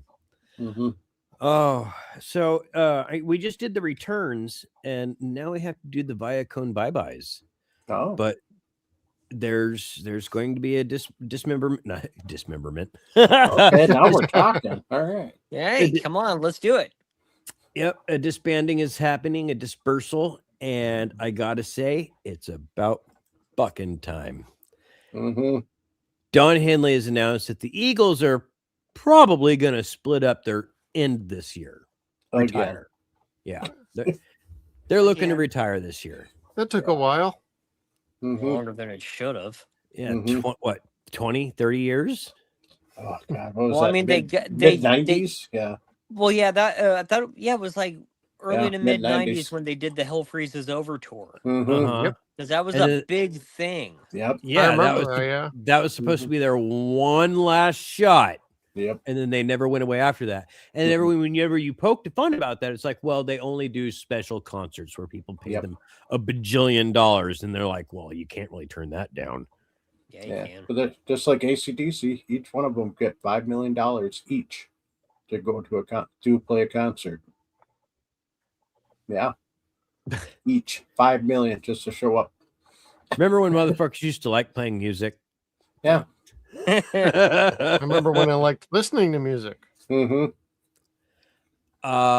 Yeah. I don't remember ever liking AC/DC though. Like Oh. I do not like a lot of popular rock music. Like I've gotten so burnt out on AC/DC, I never really liked them much. I respect them to a degree. Aerosmith, the same. I like some of their music, not a lot. No more Mr. Nice Guy. Yeah. Cooper. Bon Jovi. No, I like Alice Cooper. Yeah. Love the Doors. Yeah. Pink Floyd, love them. Oh yeah. I like all the Frankenstein 70s and 80s punk. I love Ozzy. I love listening to all that. So yeah, like I fucking had all of Ozzy's albums memorized in high school. Mm-hmm. I remember. I loved Metallica, Mm-hmm. even the fucking Black Album, which was taboo back then. Yeah. Let's go to album. Oh, it is a good album. I liked Load and Reload. Mm-hmm. Reload was their last good album for me. Or no, I'm sorry. Load I enjoyed, Reload not so much. And I remember I was working at a hard rock station when what was it, Saint Anger came out? Mm. Yeah, because we had Metallica Monday. So top of the hour was Metallica, and we were playing shit off of that album. I'm listening to this stuff like from like the office area, and I'm like, this is shit. What the Yeah. fuck were they thinking? They lost their powers when they cut their hair. Well, about like what 9-10 years ago, I did like the one song, Now That We're Dead or something like that. I think it starts off great, but it goes on way too long. I don't know. Like, Saint Anger is where I tapped out. No, I'm sorry. Death Magnetic is where I tapped out, I think. That was the one right after Saint Anger, right? I stopped paying attention at Saint Anger, so I don't know. The one that had Unforgiven 3, I was like, this is not what good. they did. I remembered Unforgiven 2. They did 3. Yeah. What the fuck? That whoa. That Two- there's beating a dead horse, then there's that. 2 is They did pretty that good. Symphonic crap is when they lost me personally. So. Oh, the symphonic album was dope. I liked that. I fucking hate that. I'm sorry. I dug it with the orchestra. Apocalyptic, thank you very much. Yeah, Apocalyptic is cool. It had Michael Kamen conducting. That was some dope ass shit for me. Not all of it hit, but some of it, you know, like was it No Leaf Clover? That one just fucking rang for me. But again, that's not where they came from, and we get that. The Eagles were never that for me. Like I could rock out to any era of Metallica just about. Well, again, like I said, up until Saint Anger. Like I could dig that. There is not much of any of the Eagles that I could really get down to. And I remember being in high school and my uncle trying to like get me to listen to them or impress me by having all their CDs and shit. And I was like, that's great, Unc, but really I'm more of a Pink Floyd fan. Like I really like Pink Floyd for my music. And he's like, well, these guys are like Pink Floyd, but they're better. You know, these guys are poets. Come again. And all I could hear in my head was poems, laddie. It's bad enough that Guns N' Roses is on tour again this year. Oh my god, that's right. But they're working on a new album. Like Appetite for Spaghetti. No. Yeah, The Spaghetti Chinese Incident. Democracy. Yeah, don't forget the Chinese Democracy album. After God. that came out forever, and now they're working on a new album. I'm like, no, no, guys, just quit. You know, the last thing I'm going to say about the Eagles is that was like my mom. That was one of her bands. And I remember when I was little and she was playing the Eagles a lot. I just was like, okay, yeah, whatever. But I did make an effort later on, like in my high school years, to try to develop more of an appreciation of it. So she and I would have a little bit more in common. And I mean, I can't say that, you know, especially now that she's gone, I can't say that I'm going to actually go through her music library and pick out her Eagles CDs, because I'm not. We can donate those for all I care. I do not want any Eagles in my room. But no, that'd be a waste of ammo. Oh, there's no such thing. No. But I mean, that's the only good thing I have to say about it, is it gave, you know, my mom and me musically something that we could at least try to meet halfway on. I mean, she did like Pink Floyd and some of that other stuff, but not as much as I did. So I was trying to build bridges with that. Yeah. Like I said before, I grew up in a musical family. Everybody sings, plays instruments. I don't play instruments well. I'll never forget the time my mom heard Bohemian Rhapsody for the first time. And it was just the beginning. She's like, now you're finally listening to good music. I'm like, just wait. She's like, it's still a beautiful song. Then also they get going. She's like, well, wait a minute. What did they just say? What did he just say? I'm like, oh, it's not that good anymore, huh? No, now it's great. Yeah. I said, this is awesome. She's like, this is horrible. Turn it off. You're not old enough. Yeah. I think I was like 10 when she heard me listening to it. Oh shit! I think I first heard it. The first time I could cognizantly remember hearing it was in 91 or 92 for Wayne's World. Mm. Yeah. See, I heard it before that because my cousins listened to Queen because they're like 10 years older than I am. So I grew up listening to all the good stuff. My uncle talked about them, and I'm sure listened to them, but I never really noticed it. Like not until high school, and like my uncle pointed them out. And he's like, "Dude, they're fucking great." Yeah, my mom burned my Motley Crue tape. No. Yeah, my mom was like, my Beavis and Butthead CD. The bitch. I was 8, and she burnt up my Motley Crue "Shout at the Devil" tape. You know, Could be because I was playing it in my brother's Teddy Ruxpin, laughing my ass off. Yeah. And Teddy Ruxpin, shout at the devil.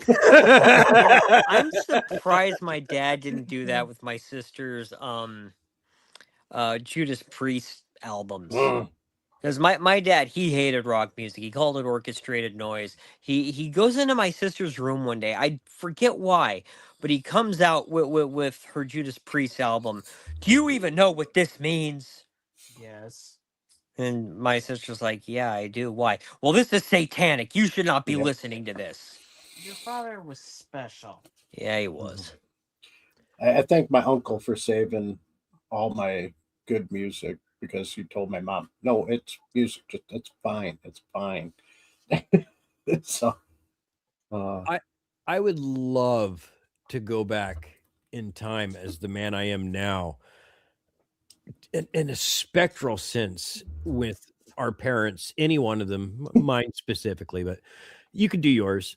And just slither up to them when they talk about how bad this is satanic. There is no Satan. Yes. Everything is permitted. Nothing is true. You want to hear the real reverse message? Listen to Chicago. Listen to Chicago. Do whatever I love that you from want. Nikki. Listen to Chicago. That was fucking. Chicago. We're turning it back. Hail Satan, he's your leader. Oh shit! So, yes, this might become my background at some point. I don't know. It's a strong hand. I really don't know that he's gonna be that same character again, but God help me if he's. I'm so down for it. I love the Scary Movie franchise, at least the first two. I don't. Yeah, they get a little after that. Yeah, third one's okay. I stop at 3. I got a hard stop at 3. I didn't buy 5. Bought 4, watched part of it, didn't finish it. It's like, this is really stupid. So, but I'm really excited for 6. The Wayans brothers, of course, coming back. Everybody coming back. New cast, but of course, I'm most excited about Chris Elliott coming back to mess with the Wayneses. Pretty sure he's the bad guy or part of the bad guys. I don't know, but I'm super excited for it because he's one of the funniest, most underrated motherfuckers on earth. Yep. On the other end of that spectrum, they are making a movie out of Helldivers, the video game Helldivers. Really? Yep. And casting Jason Momoa as the lead character. I don't care about either one of those things. I'm sorry, I don't. So if you guys have more gusto for either of those, either the franchise or Momoa himself, take this story and run with it now from me. Like, take it and just say, Kevin, turn off your microphone. I got this. Helldivers was a good game. It was a good game, but not a movie. Well, I see how they can make it a movie, but I mean, the second one seems to have taken off. But yeah. It looked like a point and click game, but they call it a shooter. Okay, so it's false advertising. It doesn't have a shooter, but yeah, you're doing more than that. So, all right, then I'll give it a try at some point when it hits PlayStation Plus. I'd rather see a Stargate Atlantis movie or Yeah. continuation. Or Stargate Worlds. Yep. Yes, I bring still me need that to game. catch up on that stream. All in due time, you guys. I'm sure that'll be on the pipeline. It's so sad I beta tested that and then it got nowhere. Ooh, dang. Yeah, I did a lot of beta testing for Sony because I was Sony PlayStation Underground member, and I was like one of the longest running ones, and like all the ones have been with it for a long time got offered to do beta testing, and I said, yeah, sure. So yeah, get a demo disc, play that, or then it went to online, and then we just wrote what we thought about it and what issues we had. So it was fun. I suck at this game. Mm-hmm. That's my issue. That would have been my fucking response to any fighting game. I suck at fighting games. What was it? Battlefield 2 or 3? I beta tested online, and I found a bug right away. I went in and I went to go hide underneath something, and it literally shot me like 100 feet up in the air. Yay! And I was like, okay, let's try it again. So I go to the same spot, shoots me up, and I'm like, yeah. Make note, go here to this spot. As soon as you go under, it shoots you 100 feet up in the air, kills you. Supplies. Yep. Yeah, supply drop. Well, on the opposite end of the spectrum, they're making a movie, or excuse me, they're making a video game of John Wick. Yeah. I'm in. Yeah, like you really had me at hello there. That's all you had to say. And the awesome part is not only are they making a John Wick game, but it's a John Wick game starring Keanu Reeves. Yeah. Ooh. Ever since crap, what game was that? Cyberpunk 2070. Cyberpunk, yeah. Thank you. You can tell it's getting late. Yeah, when he was in that, everyone's kind of saying, well, is it going to be the John Wick game going to be like Cyberpunk? So that's what everybody's concern is, but it don't sound like it will be. Was that not well received? That was CD Projekt Red. Yeah. What's that mean? That was the name of the studio that put out Cyberpunk, and they had issues. It wasn't 100% finished when they released it. Kind of like that one. It's like No Man's Sky. That was totally not even 50% finished. And they released the game, and now it's like the game to play now that they actually got it all finished up. So Jesus, I got to go back to that, try it again. I have two friends who are like, you got to go back. It's great now. I'm like, well, maybe. I was so disappointed in when it first came out. Well, the game's all patched up and fixed nowadays. So. Yeah. Just took several years. Yeah. We have to get this done. It's not done. Put it out anyway. Yep. No, just don't put it in there. Just let them play without it. That's what she said. Yeah. That's been my life since my vasectomy, to be perfectly honest. I'm sorry to hear that. Right? Let him play with it. He doesn't need to know it doesn't work. That not in my book. Nope. But my thing is I still want to be impressed with this game after having played Pistol Whip. Because Pistol Whip is very much based on John Wick. It's based on several different action movies, but it largely takes from the fighting style of John Wick to the point where it's like you even get pencils to kill people with. And it's a really, really dope fucking experience.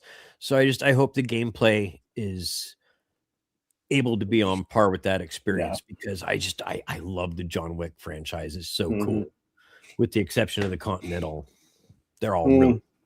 Yeah. So, and then this is something that we've all been pining for a long time. It's been rumored. It's here. It's confirmed. God of War, the Greek trilogy, is getting a remaster. Yeah, and 2 new games. Is it? Oh, yes. One of them's already out, though, right? Coming out. I think it's coming out soon, or it just came out. One or the other. I can't remember now. Yeah, It's, it's children or Children of what was that? Sparta. Yeah, something like that. It's basically about young kids in the Spartan army learning how to go out and be warriors and shit like that. And they have to go out and take out all these different various mythological creatures or characters. And it's a 2D side-scrolling game, not unlike the not Shinobi. Yeah, Shinobi. Yeah, like Shinobi. And it's doesn't look too bad. It's like $30 right now that I saw on PlayStation. I'm just too poor to get it at the moment, but it looks cool. And Castlevania is coming out too. Oh, I did not get to see anything for that. All I've heard is that and Silent Hill looks sick. Yeah. I still got to finish. I just kind of went through and saw the ones I wanted to see right away. I got to watch the whole thing yet. I saw shit. I think I just saw the John Wick part. That's all I really saw. That it was mostly ending, and I didn't care.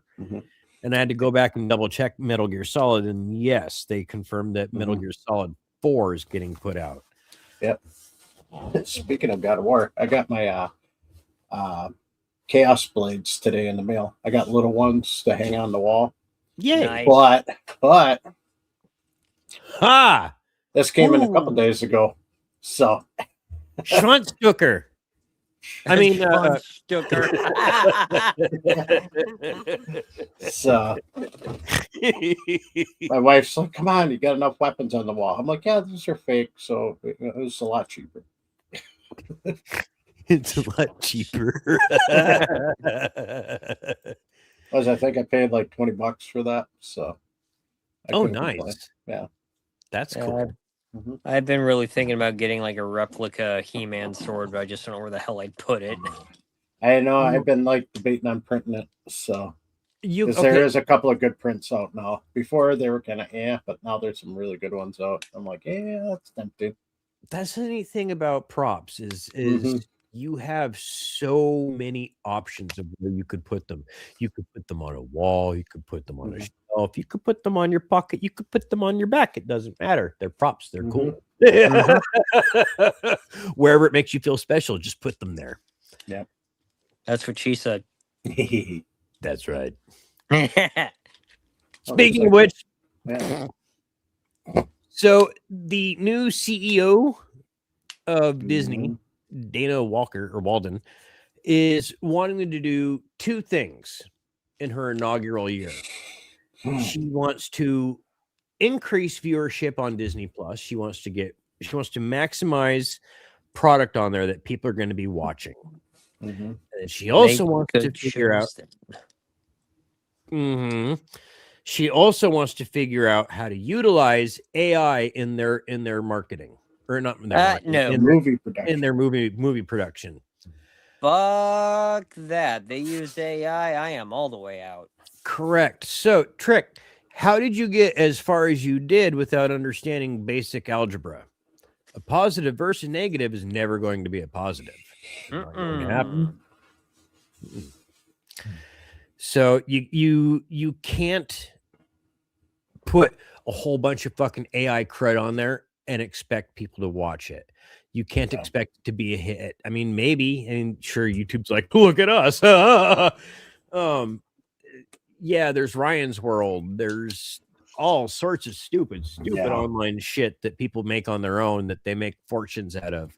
But it's not quality content at all. And that's just saturating your market and really slapping in the face all the artists that are supposed to be showcased on your streaming channel. So you keep wanting to do that thing, but those two things don't make that thing happen. You know what does? Muppets. Yes. Muppets make that fucking happen. My granddaughter loves Animal. Bless her. We watched this. Taste. Yep, she was watching it with me. She saw Animal and she started giggling. And I'm like, yep, that's my granddaughter. She knows good. Woman. Yeah, you got to show her Electric Mayhem. Yeah, we watched the original Muppets movie with the Electric Mayhem in it. And that was the only time she was paying attention was Animal come on. That was me as a kid, too. Yeah, anytime they're singing, she was watching it too. So she loves music. So Yeah, I always loved Dr. Teeth. he was supposed to be a dentist. I cannot listen to Dancing in the Moonlight, or I'm sorry, I can't sing Dancing in the Moonlight without singing like Dr. Teeth. I can't hear the voice in my head or any other voice in my head. I don't like the original version as much. I got to hear the Electric Mayhem version, which, by the way, happy birthday, Kirk Thatcher, the director of Muppets Haunted Mansion. That's just like Crocodile Rock. The only good version of that is the Muppets version. Yes, that's true. I tell people that too. So I'm like, the best version of this song was when it was on the Muppets. Oh man, Puddle's Pity Party has a dope cover of Rainbow Connection, and you don't think that there's anything more beautiful than hearing Kermit the Frog sing it, because I mean, truly, it is a beautiful song. But then you hear Puddles sing it, and you're like, oh, okay, I got goosebumps. So, but this is fucking happy news, and this gives me goosebumps to say, like, almost 8 million views in a week. Yeah. And only 30 of those were me. So it's really disappointing that they put out such a great product, but only 30 minutes of it. Yeah. It was better than I thought it was going to be with Sabrina Carpenter on there. So yeah, right. But she kind of like has her little things going in there, talking about all the dirty stuff that she's into, and it's like, oh, okay, we're allowing that going on. All right. But that's okay though, because that's what the original Muppet Show was like. It was Yes, dirty. it was. Yeah. It was dirty. It was racist. It was homophobic to a point, even though it had homosexual fucking characters on it. Like, it was a different time. Different things were funny and were considered okay to say. So it's like they just, like in Living Color, they threw it all in there. Everything was open. And it was okay to do because it's called gray comedy. Gray comedy is okay to get away with because it's a puppet. It's not you saying it, it's the puppet saying it. Yep. You could have a puppet that's a total douche like Pepe. I mean, Pepe's not a total douche. But for example, he's a sleaze. So if anyone's going to do something like sexual, it's going to be Pepe, but it's okay because it's Pepe. You expect it, okay? So, like, I don't know. I'm down with it. I didn't know anything about Sabrina Carpenter outside of like the CD album that she has. It's like she's on her knees about to blow somebody, which everyone's like, "Can you believe this?" I'm like, "Yeah, let me go take this." And anyway, it was awful, but I thought she did a really great job. I liked the song that they did for her, "Man-Child." I listened to some of her other songs. And I'm like, you know what? This is not for me, but I like that one. Go her. And that was okay. That's just like the original Muppet Show. Like they took the best out of every single performer that they had on as a guest, whether that be Juliet Krause or Steve Martin or Mark Hamill. Yeah, it varied, like the range of. Oh shit! They even had Jennifer Grey's dad on there. Joel Grey was like on one of the original episodes singing Cabaret. They could make the most out of anything, and having Sabrina Carpenter on, they had a whole lot to work with. I think they did a really good job. They paired her up really well with Miss Piggy. Yep. And Seth Rogen was on just enough. Barely. Yeah, just enough. I really like Seth Rogen, but having him on there as background, never getting his moment is perfect. Yeah, backstage and in the audience. That was it. Yeah, same with Maya Rudolph. Yeah, fucking brilliant. Fucking brilliant. She was good. I saw a river of souls and a wall of flames. That sounds like heaven, right? Yeah. Right?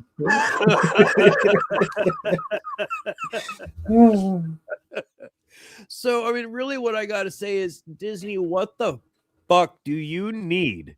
Who's whose name is on the list that we can cross off for you to get the Muppets greenlit for like a full set of 24 episodes, hour-long episodes? I want 24 hours of the Muppets per year, please.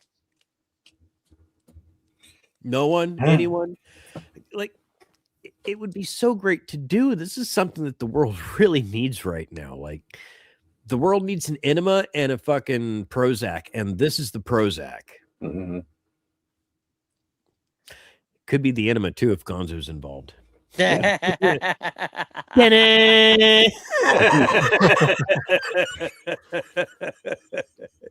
confetti. Oh, anyway, so I want to see more of the Muppets. Congratulations to them. Those are great numbers, I think, in the first 8 days. I don't know if that's better than the Acolyte, but I'm going to say that is way better than the Acolyte. Way better. A 20-minute show or 30-minute show, like way better than the Acolyte. And it was way better than the Acolyte too. Like the writing was amazing. Special effects were amazing. There we go. I don't care if this is amazing or a turd on TV. I am going to watch the fuck out of Spider Noir. Same. Especially when you can watch it in black and white or color. Yep. It's going to be black and white for me. Well, Black and white here. Yeah. The color is beautiful. And I'll say the same thing about this, just having watched the trailer for this, as I did for Werewolf by Night. Some things are made to be seen in black and white. They filmed that show and this show to be made in black and white. That it's in color is a cherry on top for people that can't view black and white and enjoy a movie at the same time. Yes, it's stunning.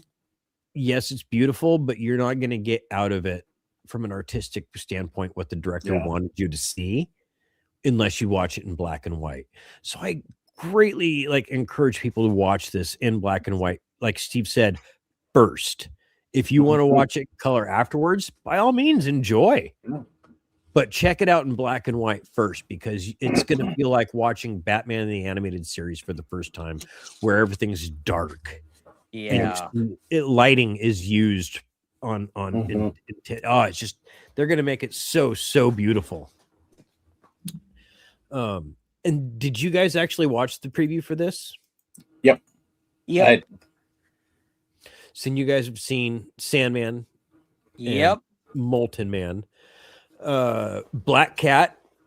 They haven't shown her in costume by any means, but the character definitely comes across as a Felicia Hardy type when she's talking. I dug that. And Robbie Robertson is in there. And gosh, who else? It's quite a bit on it. I think Vulture? Not sure. There was one where you're just kind of like, I don't know what that is. Like he looked really strange. He looked like something out of a Tool video, but it was a blink and you miss it sort of a thing. Yeah. So, but Cage says he took his inspiration from mostly 60% Bogart and 40% Bugs Bunny. I am so down with that.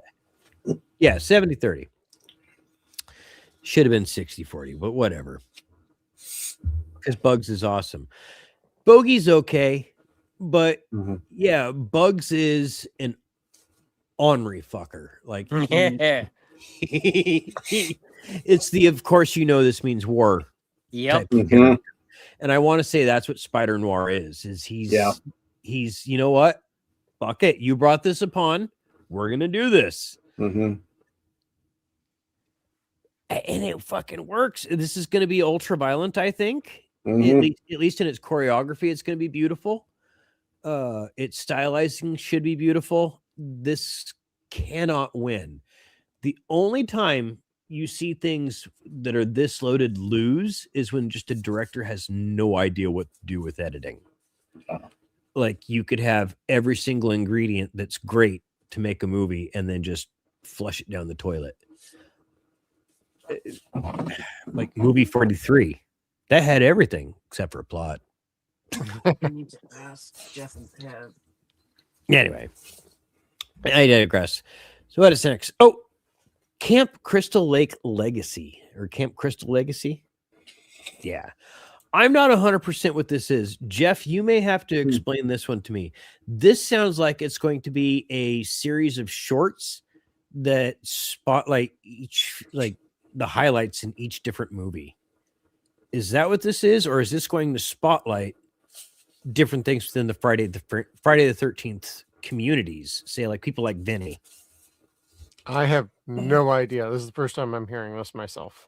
Okay, fair enough, because that is all the information that Fangora had, and I was like, "Swell." Paramount's running it. It's got to be a bunch of shorts, though. Yeah, because Paramount's switching to just short. Yeah. So Paramount that'll be 40 minutes, 24 minutes or less. Yeah, 40 minutes or less. Yeah. Egads. That's where they're going to go from now on. They said Paramount doesn't know what That's the hell they're ridiculous. doing. No, No, dude, they they're gonna go bankrupt them goddamn selves. Starfleet Academy shows exactly how they're handling their stuff. Even with new owners, they could still pull the plug and they're not. Yeah. They still are putting out terrible stuff. Fair enough. Now, this one, I didn't know if I should add this or not, but I was like, is this going to be interesting? Is this going to derail us because it's too much of a conversation topic? Apparently, according to Ranker, Jurassic Park is the most rewatchable flick. Yeah, I can see it. I mean, My it's wife likes to watch it. rewatchable. Yeah. I don't know if I'd say it's the most rewatchable, but it Mm. does have a pretty good rewatch Mhm. factor to it. Yeah, like it, you know what's going to happen. It never gets old. It's not like Speed where you watch it once and you're like, that's enough for Yeah. me. Mhm. Or, well, there's a couple different types of movies where you watch it once and you're that's enough. There's the movies that are like Speed where you're like, okay, it's not surprising anymore. Yeah, they got to go fast. Okay, now they're going fast again. Yeah, Yep, we they're know still going fast. we know Yep. there's just Oh, cans wait, in no, that baby carriage. It's, there's no Mm-hmm. suspense. So once the surprise is gone, it's lost its Mhm. prestige. So there's those types of movies. There's movies where it's just bad. Okay, you watched it once, that's worth it. Then there's movies like American History X, where you're just like, Yeah. All right, I watched it. I'm gonna go to church now. Quiet. That was the only one where fuck. But Jurassic Park, you're always happy to see. You're like, oh shit, it's this part. And you could hop into it literally any part and you're happy. So I get that, but I cannot say that it is my most watched film by any means at all. Like it is not my go-to franchise, let alone movie. Mine would probably be Ghostbusters. Mine is. Yeah. Exorcist, Gremlins, MCU, something like that. Definitely something scary, but it would not be Jurassic Park. Not by a fucking long shot. Star Wars. Yeah. I've seen a lot more than fucking Jurassic Park. Star Wars, the original 3 would be my, as a kid back then, the most rewatchable movies I'd had as a kid. Because fuck, you could watch Star Wars over and over and over again. Yeah.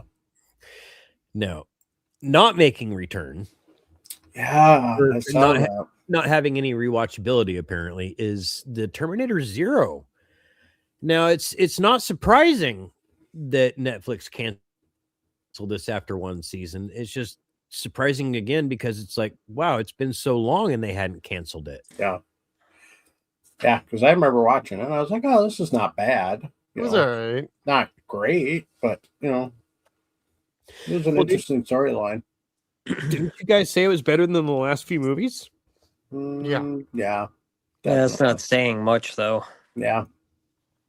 Yeah. Well, again, I don't like to really acknowledge anything past part 3. Oh, sorry, that was a big yawn. I was gonna say I barely make it past 2. I didn't 2 like is where I 3 call it.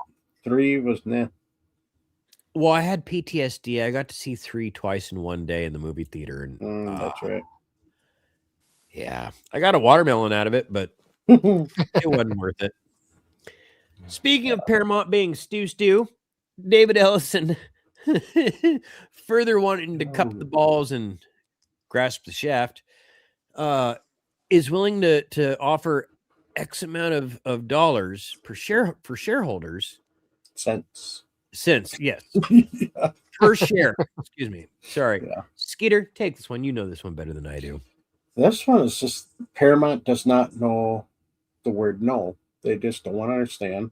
They're trying to make a deal to make the shareholders sell to them more, but the offers they're given is just crap. It's like we don't want to spend a lot of money, but we'll make you money.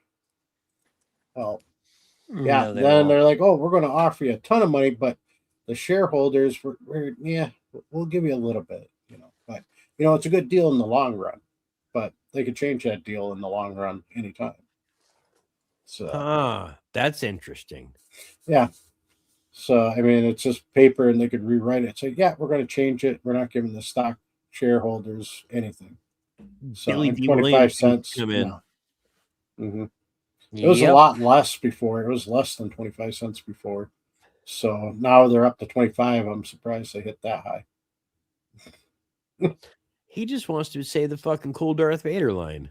Yeah. Mm-hmm. Pray do not alter it further. Yeah.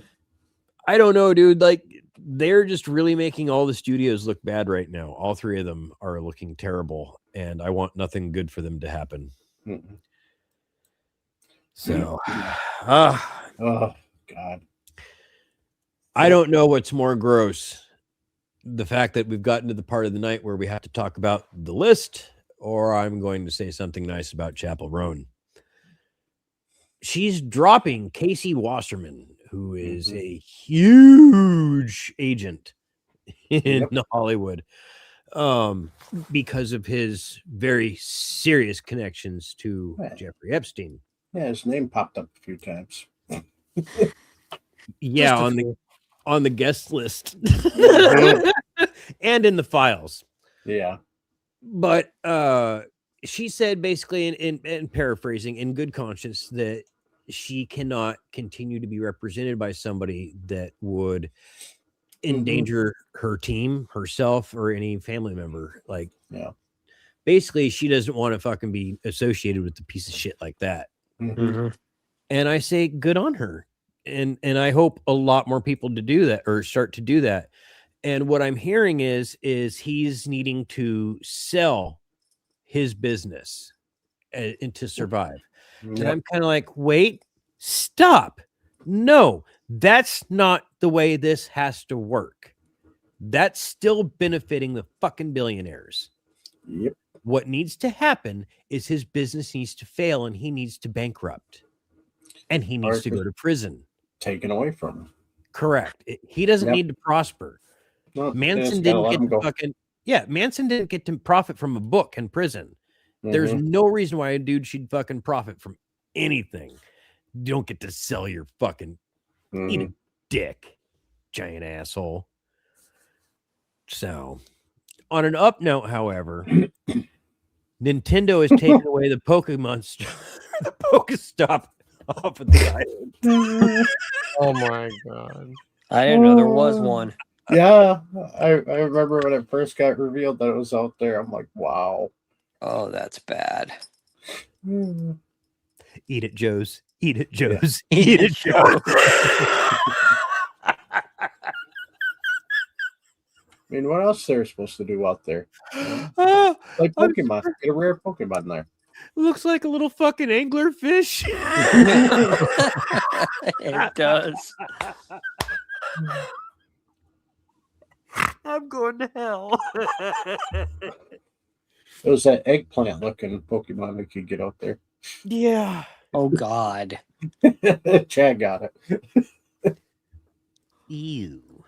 Well, now dig this. Yeah, Apparently, this is some shit. Ted Kaczynski, the Unabomber, two of the people at least that he'd emailed bombs and poison to, or bombs, excuse me, not poison, were associates of Jeffrey Epstein. Ted Kaczynski knew these people were into some shady shit, and he tried to get rid of them. He knew that there was no way to fight these people in power. Absolutely no way to fight them, especially back then. They had so much control over everything. They might be losing it now. They may not be. Who the fuck knows? We may be just fucking witness to fucking crimes that have no accountability. Yeah. But Kaczynski knew, and he tried to do something about it. And we locked him up. And we locked him up. We didn't listen to him. We called him crazy. Yeah. Fuck. That was wrong. Like, at what point do we let him out being like, well, you know, considering circumstances. Who's on your list again? You can't have a UPS account, no FedEx account. Those are the current terms and conditions for your release. We're sorry too. Have to use USPS. You could have a job at USPS. Oh golly. And then I didn't know who this was at first. I didn't recognize the name. This is the woman who has the lawsuit against Vince McMahon and formerly John Laurinaitis. She dropped it against Big Johnny because Johnny's gonna he's flipped. Yeah, he's flipped in her favor. He's gonna testify not for her, but against Vince, basically, I think. She is gonna come out basically so it's easier for victims to come forward and not have as much scrutiny. And I'm sitting there reading this article. I'm like, I have no idea who the fuck you are. And it took me getting towards the bottom of it going, okay. I did not recognize you at first. I did not know her name. If you look at the picture closely, it's the lady that Vince pooped in her hair. I was like, okay, now I didn't recognize her without the poop. Gotcha. Yeah. Yeah. She's cute, even with the poop in her hair. But again, leads on to questions. All of this madness is occurring because Vince didn't pay her on time. He stopped paying her, period, not on time. There was that too. Otherwise, Trick was totally fine getting shit on by two greasy ass old men with fucking herpes and God knows what the fuck else. She must not know that should have been a glass table above her, huh? Young people, so inexperienced. But again, you sign an NDA, and what are you going to do? They're like, oh, she signed it. Yeah. Cowabunga. I didn't think of the phrasing when I was rearranging these. Paramount, again, they are making choices, like Steve had said. They are going into short video format. Now, we knew that they were going to be making new Ninja Turtles product. We knew the movie was coming out, the new live action movie that is going to have realistic looking turtles. We knew that Last Ronin, of course, got canceled, and that's why it got canceled. But yeah, now we're hearing that the cartoon that they're doing is a YouTube series. I already don't care. I don't. Hopefully it shows up on Paramount Plus. But there's even restaurants. I don't want to go to one. No. Is it going to be sewer themed? Is this going to be pizza? Probably. Yeah. I mean, that's all it's going to be. Like, can you is it going to be like the Ninja Turtle cartoon where you've got like chocolate sauce, peanut butter and banana pizza? Yeah. Well, they would do shit like that. Yeah. And the whipped cream pizzas. I remember those. Whipped cream pizzas with anchovies and chocolate sauce. Yep. you know, they would have all sorts of crazy shit, but you don't want to go fucking spend 35, $50 for that on a pizza at a fucking novelty restaurant. No. Marvel's restaurants that they had at Universal Studios were dank. They were really good, but they were super expensive, but you got what you paid for too. I don't have any faith in some fucking theme restaurant Paramount's going to put up for the Ninja Turtles. Sorry, dudes, I just don't. But yeah, Joe. I wanted to share that this. today. In the last article, it also states that Mattel won the bidding for the new Ninja Turtles licensing. So all your toys coming out forward are going to be from Mattel. After this one, this is, I think, the last of the Playmates line, and it's a crossover with Hasbro. And I'm looking at this, and I'm like, oh my God, how cool. I can't even say I would have loved this as a kid because I fucking love it now. It's Ninja Turtles meshed with G.I. Joe. So you've got Leonardo meshed with Snake Eyes. You've got April meshed with Scarlet. You've got Shredder meshed with Cobra Commander, and Krang meshed with Destro. Bro, jeez. This isn't the first Ninja Turtle crossover toy line they did. They had they did one with Mattel with Masters of the Universe. They did the Turtles of Grayskull. Yep. Those are cool. Didn't they do some with like some classic Universal horror monsters too? Yes, years ago. And Star Trek. Yep. Yeah, those are cool too. I'm surprised they didn't do the G.I. Joe's Transformer crossover because what they said in the last Transformer movie. So. Well, it's the same toy company, and they have done a few things. They had some kind of lackluster ones. It was the G.I. Joe team actually making them, and they don't really do transforming stuff all that often. So when they had Megatron transform into a Hiss tank, it did not come out well. Oh no. Yeah. That's lame. They should have left that one to Hasbro. Like, well, no, it was still Hasbro, but they didn't leave it to the Transformers team. Oh, it was the G.I. Joe end of it who were doing all that. I was thinking Playmates for whatever reason. Yeah, no, they're the same company, and they have been for fucking decades. Oh gosh, I want some of these. I can't say I need these, but I want some of these. They look pretty cool. I'm not going to go out and spend money on these, but Shredder, Krang, and Slash look friggin' awesome. Yeah, I still got my original Turtles in the other room boxed up. Oh gosh, I'm a huge mark for the Turtles. I can't help it. But this, I don't even know what to make of this. Baby Spawn. Oh, freaking cute. What? Well, for such a hellish character. Yeah. That's going to end up being on my desk. I loved Spawn as a kid. Like I had the first 100 some issues, but the recreation of Spawn #1 here is really cool. I love this. And then this showed up at Toy Fair today. This is going to be a wave of Muppet figures from NECA. And I believe there might be a type of diorama that comes with it. I don't know for certain. But the different figures are going to be Miss Piggy, Gonzo and Carmella, the Menomina team, and the Produce.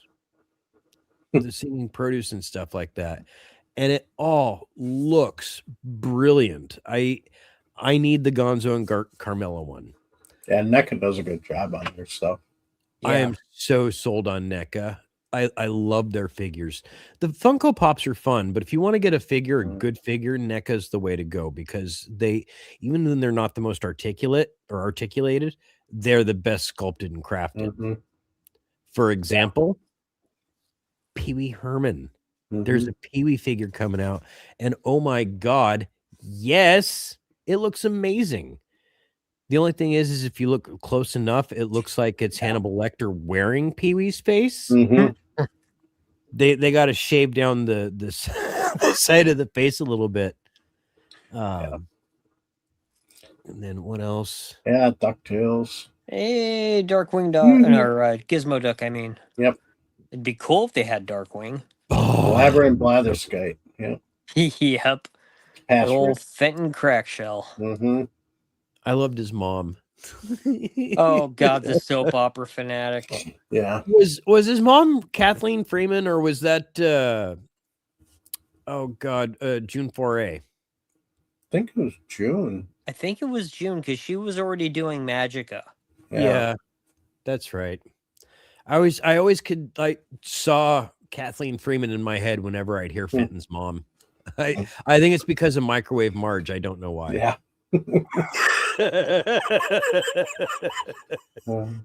So, but these are beautiful, and this again really goes to nail home or drive home what I said about NECA being just perfect when it comes to crafting. Not necessarily articulation, but if it doesn't have a hand articulation, it's going to take that hand off and have a different styled hand. Yep. Kung fu grip, point, punch, whatever, or hands flat. They're going to give you a bunch of different options to make your figure look cool on display. It's not to play with, it's to display. Yep. So, and as a Gen X baby, I loved DuckTales. I've got the theme song. I've got the metal version of the theme song, which is cool as fuck. It's the most recognizable earworm, the theme song. I bet you. I believe it. It's fact. That's the most recognizable earworm is DuckTales theme song. That's cool. It slaps, dude. That song was always cool. Oh yeah. You know, and then you throw a little bit of modern tunes on it. It's really, really awesome. I didn't like the remake that they did of it, but oh god, it was horrible. I watched it. I was like one episode. I got like 10 minutes into it and like turned it off. I'm like, this is horrible. Yeah, Not like DuckTales. I don't care if Uncle Donald's in it or not. This is ass. Yeah. I mean, he was in DuckTales a couple of times, but I mean, yeah. Where he's possessed by the fucking pharaoh. Even the movie was good. Yeah, and I remember seeing that in the theater. Like same.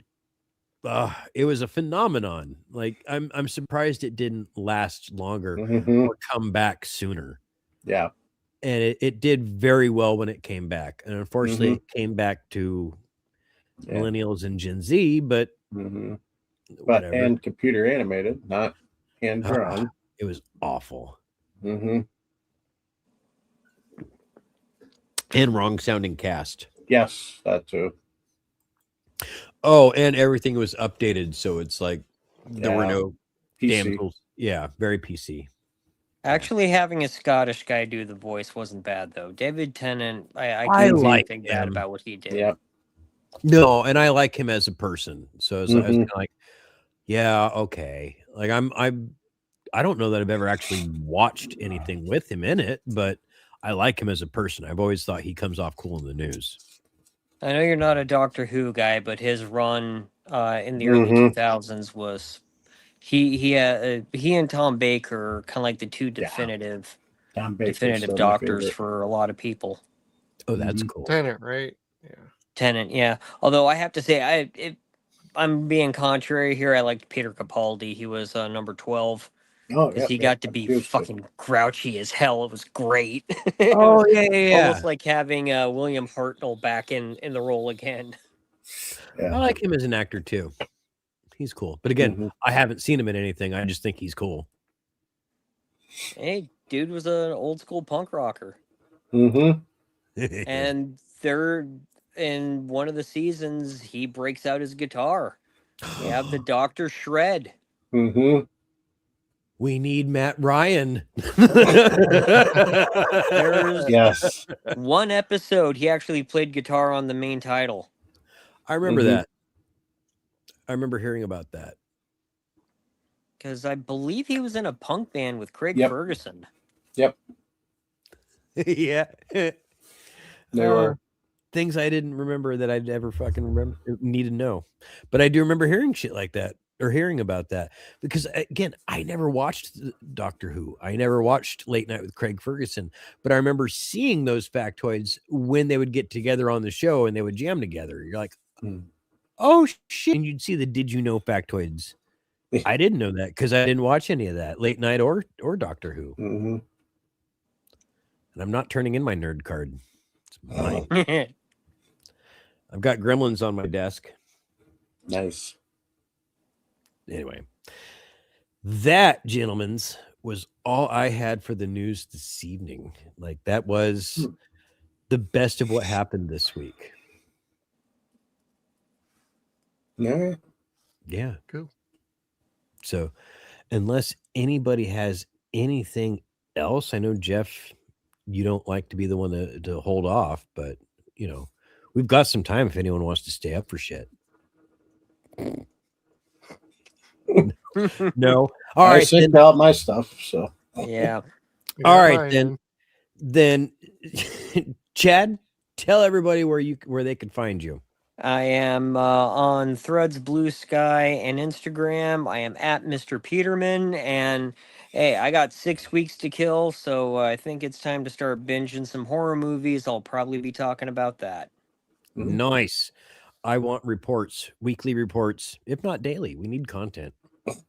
Hey, and if y'all, I mean, like I said, I got 6 weeks to kill. Y'all need me on for something else, let me know. I'm available now.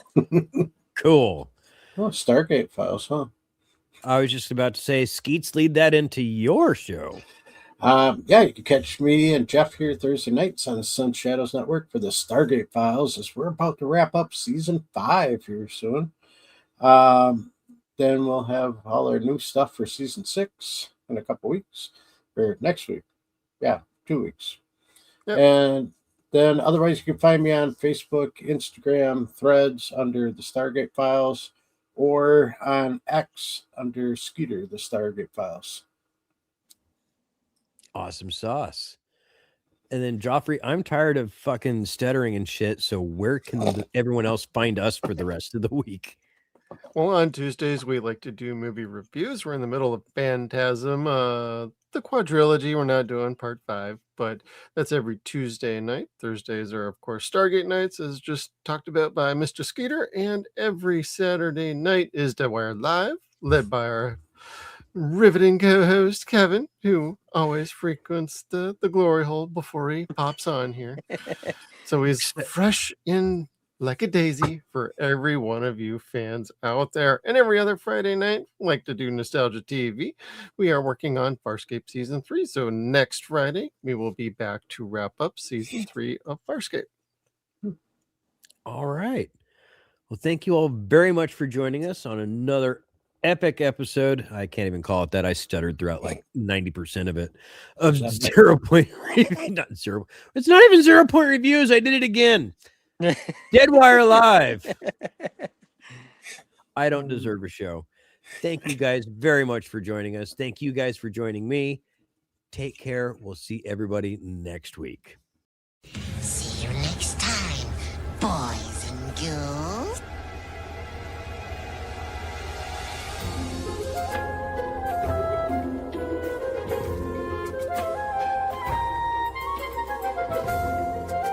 Get out.